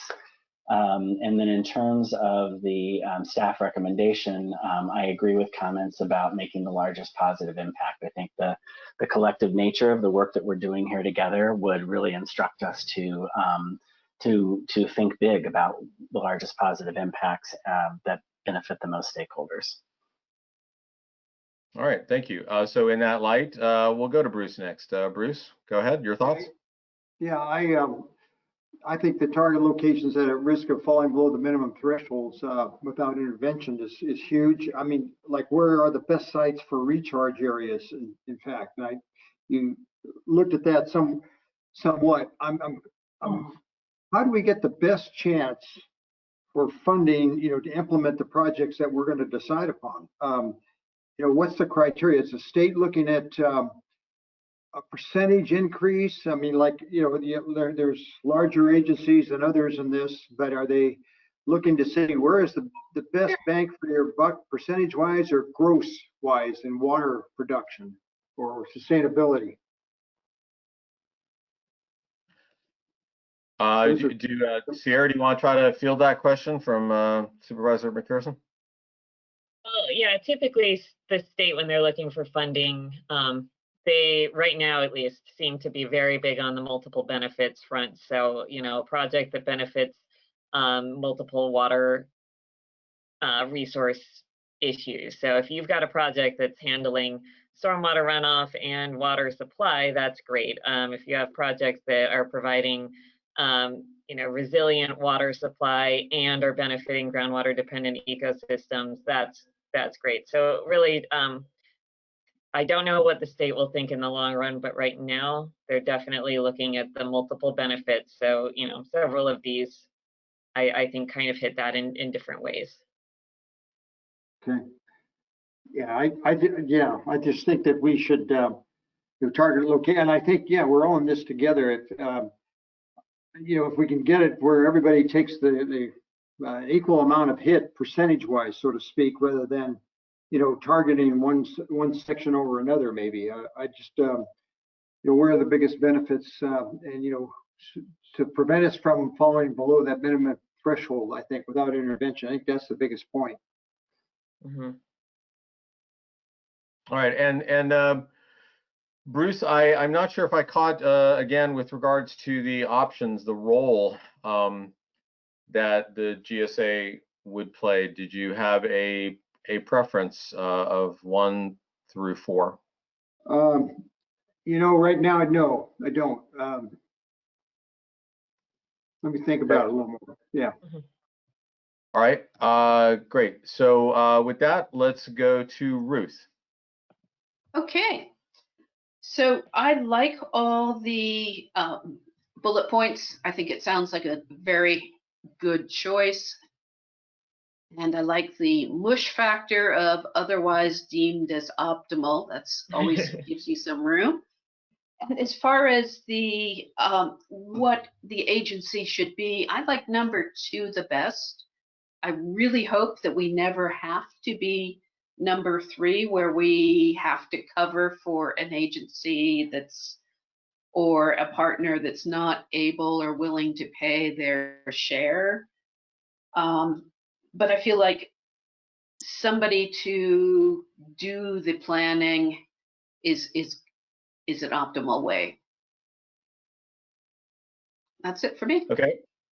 Great. And as we're going through here, my presumption, but I just want to double check it, is that when people are getting to their answer on the staff recommendation, I think we collectively, I'm sure I'm speaking for Sarah, Brett, and others, that we actually are collectively really appreciating if anybody feels compelled to focus in on one or more of the bullets. The assumption, however, is that if we don't hear you say, I'm really opposed to this recommendation, our assumption going forward is that you are therefore, in fact, saying that you do support it, and you're obviously giving us some more color commentary to work with, which is great.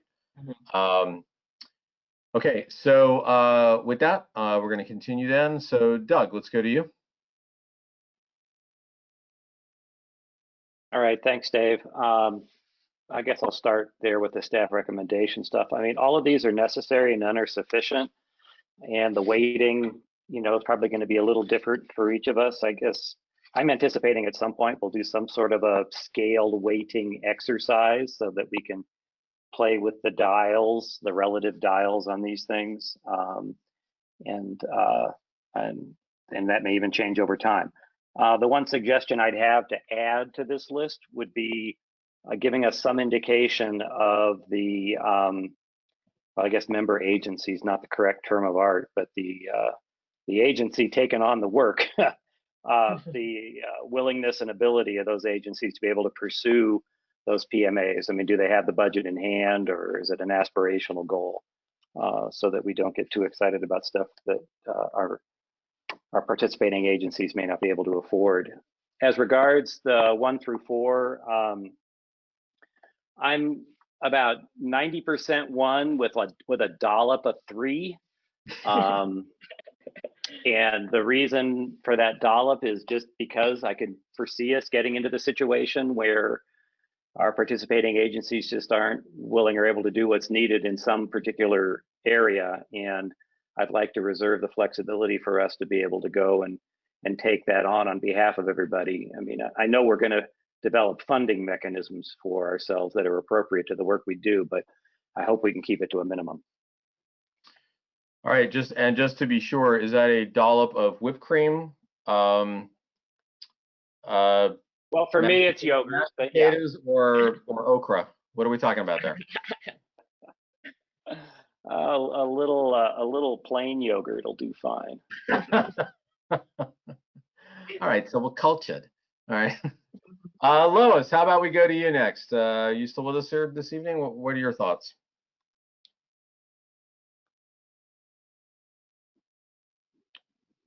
Nick, is Lois still with us? Do you know? She is. Lois, I got you muted. If you could check that. Oh, there you go. It seems like we're already doing number 1, and part of the problem for me about some of this is we have so many people part of this agency that it seems like things just go on. And also there's a major difference between Scotts Valley and San Lorenzo. But I think we work together fine. But that is a concern for me. And people bring up item 3. There's only 3 of us that are paying that I'm aware of, and that's Scotts Valley, SLV, and the county. So I don't know who they're worried about that isn't going to pay. But it seems to me definitely that the state is mandating all of this, and they sure should bring in more money, because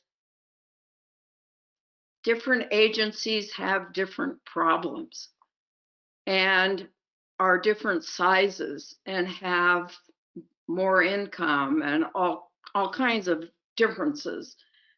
So I guess I just go with 1 and really don't understand what people are referring to about if an agency can't pay.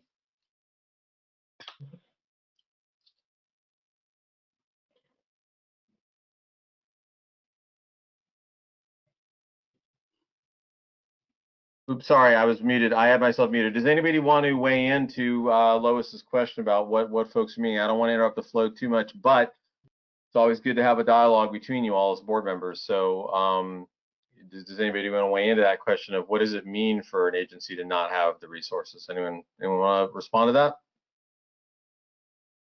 Well, I know what it means if somebody bows out, but I'm just saying, I kept hearing the remark, if an agency can't pay.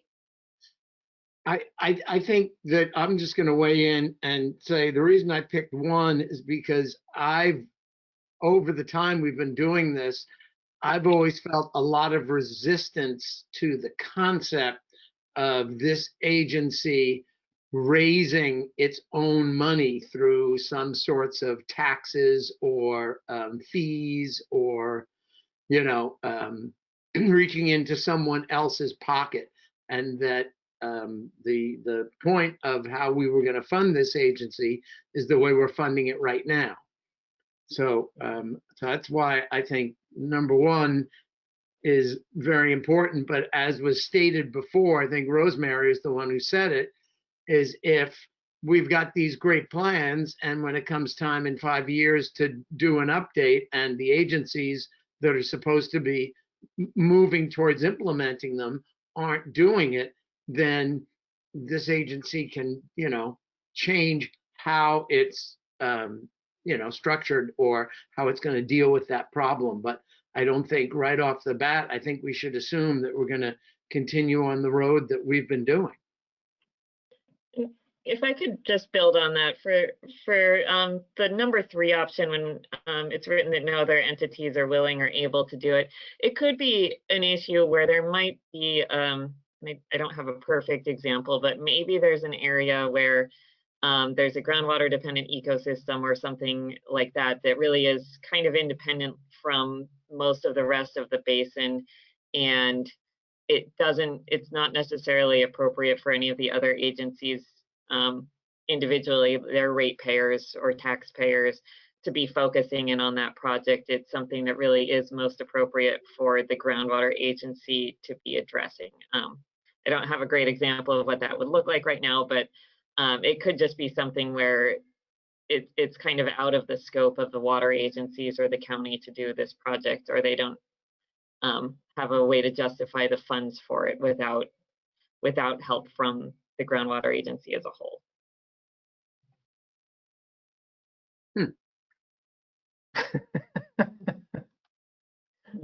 We get a all right, there you go. Yeah. I'm trying to imagine what that would look like. I know. I wish I had thought through a perfect example of that in advance, but when you think about, most likely it would be something that's like the beneficiaries would be more like the environment or something like that, where it's a little bit harder for any individual agency to prove that they're the ones causing the problems or responsible for their solutions. But I'm sorry, I don't want to occupy the whole conversation. How would funding, how would the agency, who would they be asking the money? I mean, they'd be getting the money from the member agencies somehow, right? Primarily, and then, it looks like John has a comment on funding, so we'll see what he has to say here. Mr. Ricker. Well, I was just going to try to clarify a little bit the issue on funding. I mean, even option 1, the agency is still doing various actions and funding those with essentially the contributions from the member agencies. So, before we got grants, we were all contributing a certain amount to keep the agency going. And we will most likely continue to do that at some level during implementation. We have to pay for the annual reports. We have to pay for a lot of the monitoring, the data management system, the 5-year updates. So at a minimum, we're going to continue to pay for those various aspects. And I think, where we talk about raising funds, the distinction here is with regards to actual project implementation, but just basic ongoing management, we're still going to have to be funding that. And that will, continue to keep the agency alive and going. All right. There's a flurry of questions that are popping up here. So let's go to Eden, who has a question for Doug, and JM, who's got a question as well. And then I will double back to the queue, which will be Dale will be next. But let's go to Eden first. Doug, does Sierra's example of number 3 change your number 1 with a dollop of 3 opinion? No, it reinforces it. I mean, I'm trying to leave that door open a crack so we have somewhere to go in situations like that. Okay. I had a hard time coming up with a specific example myself, but it just sort of has struck me from the start that number 2 and 3 are out of order. But yeah, I kind of felt that way in terms of the escalating scale. Yeah. That's fair. Yep. JM, go ahead. Yeah, my question is just about future flexibility. I mean, if we choose a path now, how much flexibility do we have to modify that into the future based on what's going on with the member agencies? Can can we, sort of take everyone's temperature a couple of years in and see whether we want the agency to have more, ability to impact the situation directly, or do we, once we set it in, set a certain path, are we cementing ourselves into that? That's a good question, and it's important to understand that we will have updates every 5 years where we can revisit some of these decisions. We aren't held to the sustainability criteria, those minimum thresholds, until 2042. So we have lots of time to figure out how we are going to get there, and if the approach that we're taking, if in 5 years we evaluate it and we decide that it isn't working and we need to try something new, we have that opportunity. Great, thank you. Mm-hmm. All right, Dale, let's come to you with your responses on the recommendations and on the role of the agency. Thanks, Dave. Yeah, I'm in support of the staff recommendations. And I would like to see projects that would, prove the areas that have been, the most significantly impacted, and try to focus there. I think that doing that will then have an indirect, I hope, positive effect on some of the other areas. And so, but definitely in support of that. Yeah, as far as the 4 options, I definitely would lean more towards 1, just because I see ourselves, as an agency that's here to set the other agencies up for success, and kind of wind them up and let them go. And then, as everybody's, I think, said, and there's been confirmation on that, if we feel things are not going well, or it's taking a turn, then we can step in and do what we have to do. So I'm comfortable taking the low road at first, and then changing if we need to. All righty, thank you. Eden, let's go to you.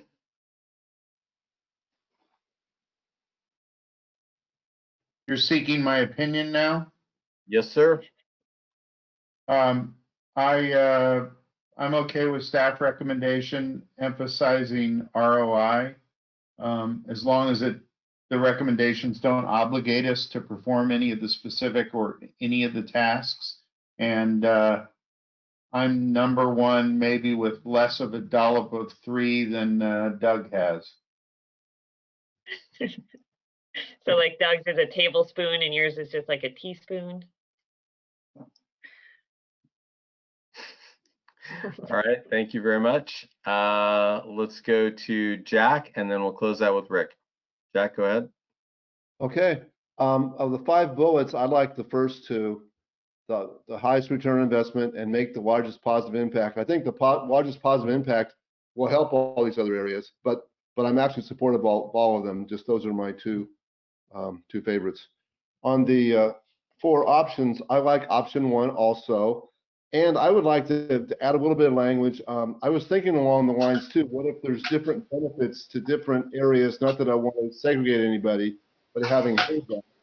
So I would like to add something like, and that the overall plan, let's see, and the overall plan and who's responsible for costs of implementing management actions should be at the groundwater agency level. And either continue what we're doing or establish something different, and just basically be clear before we start pushing the projects out, that just be clear or stamp our approval that in fact we support everybody paying for it or something different than that. All right, thank you. And last and certainly not least, Rick. Thank you.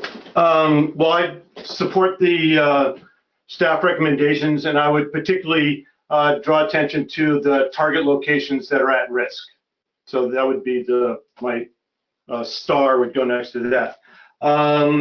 The second thing, or the third thing, is as far as the recommendations of the 1 through 4, I would recommend number 1, start with the lightest touch. As Rosemary and other people have said, this is a process that is going to be reviewed in 5 years, and we can go to more regulatory mandates if we need to later on. And I'd also like to echo, I think, Lois's statement, and in my own words, is I think state mandates for regulations should be matched by funding.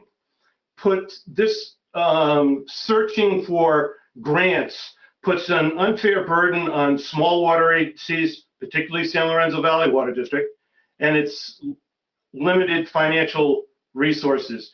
And I know we're trying to get grants, but and this is my point here, is if we have to seem like we're working really hard, it requires a lot of staff time, it requires prioritizing our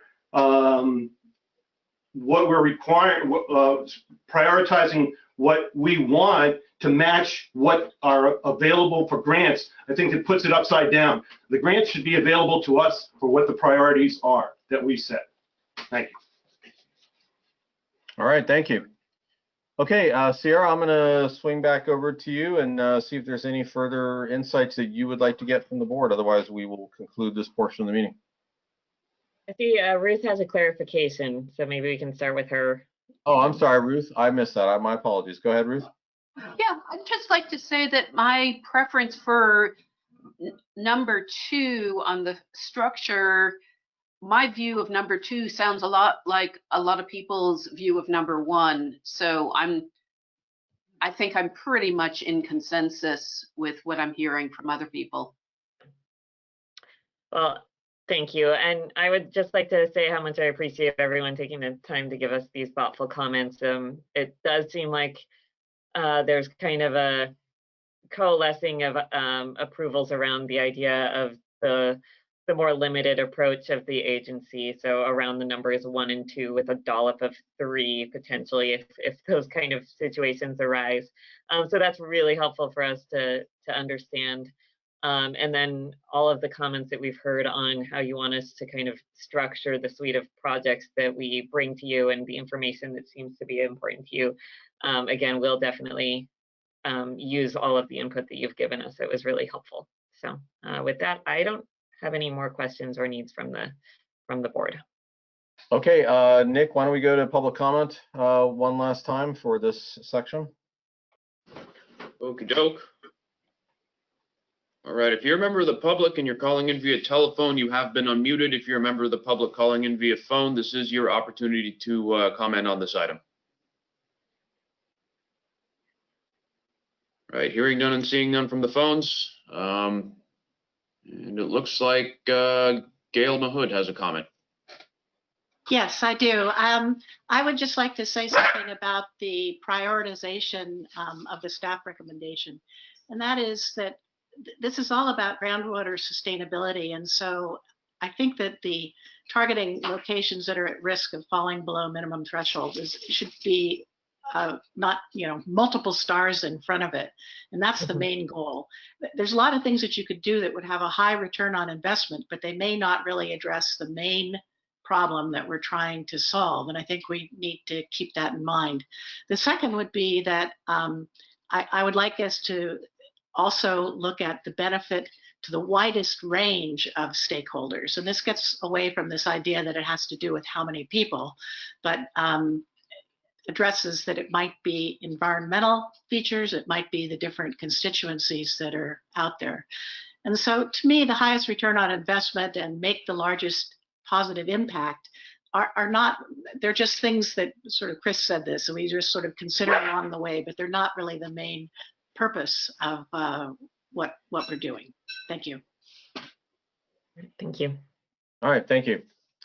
Okay, Director Perry, I hand it over to you, sir. Okay. Wow, that was great, you guys.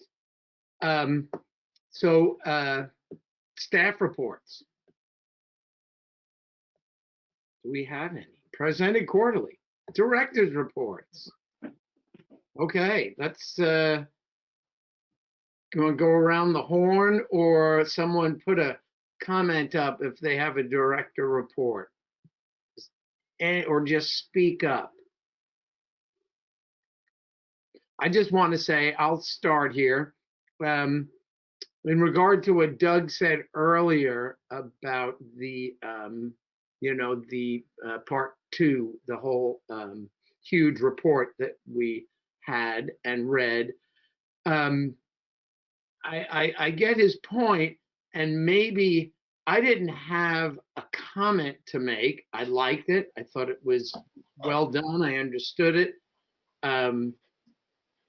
I would like to hope that just because people don't have a comment, not everyone is, up to commenting on what the, professionals are churning out, the difficult work. So I don't know if going forward to demonstrate that when comment time comes, you could write in that, yeah, it was great, I read it, and great job. So we get the feeling like everyone is participating, but I don't think necessarily we can expect on something of that size that everyone's going to have, the bandwidth to have a super substantive comment to it. But I do hope, I would imagine, I want to believe that everyone is reading this stuff. I think that was the essence of Doug's comment. So I don't know if everyone just feels the need to, when they ask for a response, even if it's just good job, I liked it, I got it, whatever. Just so staff feels like board members are checking it out. Anyone else have a comment or report? We had Eden Cassidy that posted on the chat. Oh,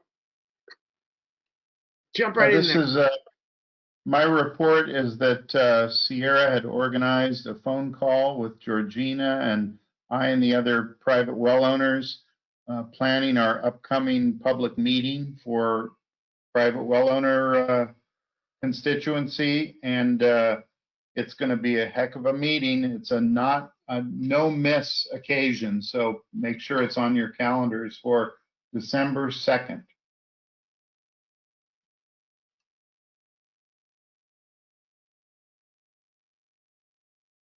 Okay, I think Pierrette had something.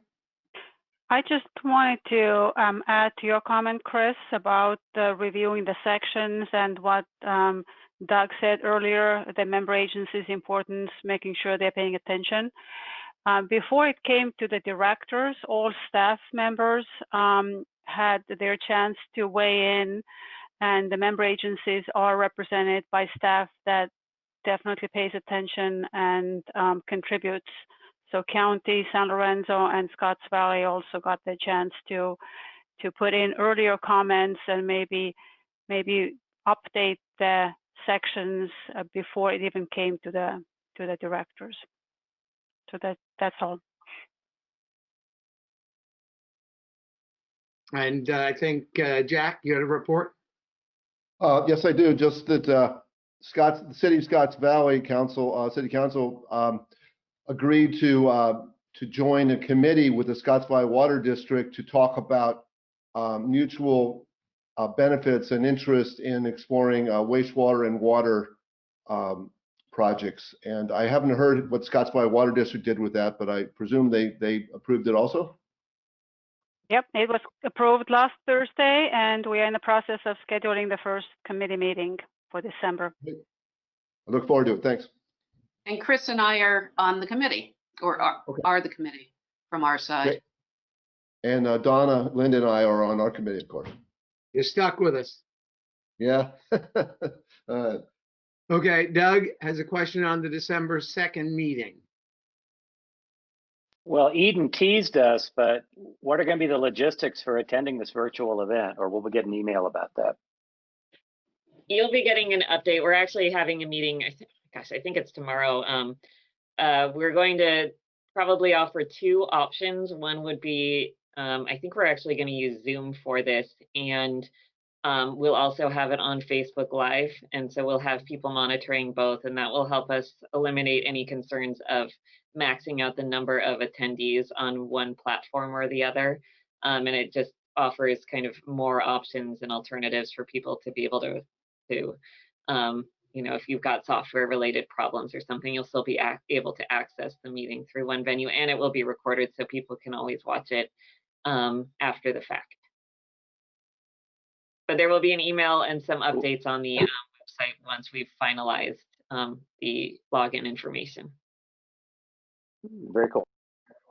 Okay, JM has something, and I'm going to read it out loud because he put it in the chat. And what we try to do is not put anything detail in the chat because of the Brown Act, because public can't see that. It's not in the record. So JM was going to suggest, he wrote, once the county has hired a director of its new Office of Response, Recovery, and Resilience, created as a result of the CZU fires, that the agency staff meet with the director to make sure that the agency's work is being considered as part of the resilience work. So I just read that into the record. No big deal, JM. I got scolded for this a few meetings ago, so I'm just, I'm following. Do you have anything else you want to say? No, thanks. It's just that the climate action work that the county has been doing will be incorporated into this office. So I think it's really critical that there's conversation between this agency and that office. Thanks. Great, thank you. And good seeing you again. Okay, anyone else? Okay, hearing none. We've got future items. Let me see what they are. Information. We can't be done. It's not even 9 o'clock. Oh my goodness. Okay. I'm down at number 10 here. Do I have a motion? I move adjournment. Okay. I'll second. Okay. And I'm going to imagine everyone says aye. Okay. Well, thank you everybody for participating so lively and getting a lot done. And we got all of those things, like no more wordsmithing on those. I bet you Georgina's very happy, as is staff. Yep, big thumbs up. And good seeing everybody. Stay safe, and I look forward to seeing you all soon. Take care. Good night, Good all. evening. Thank you. Aloha. Night.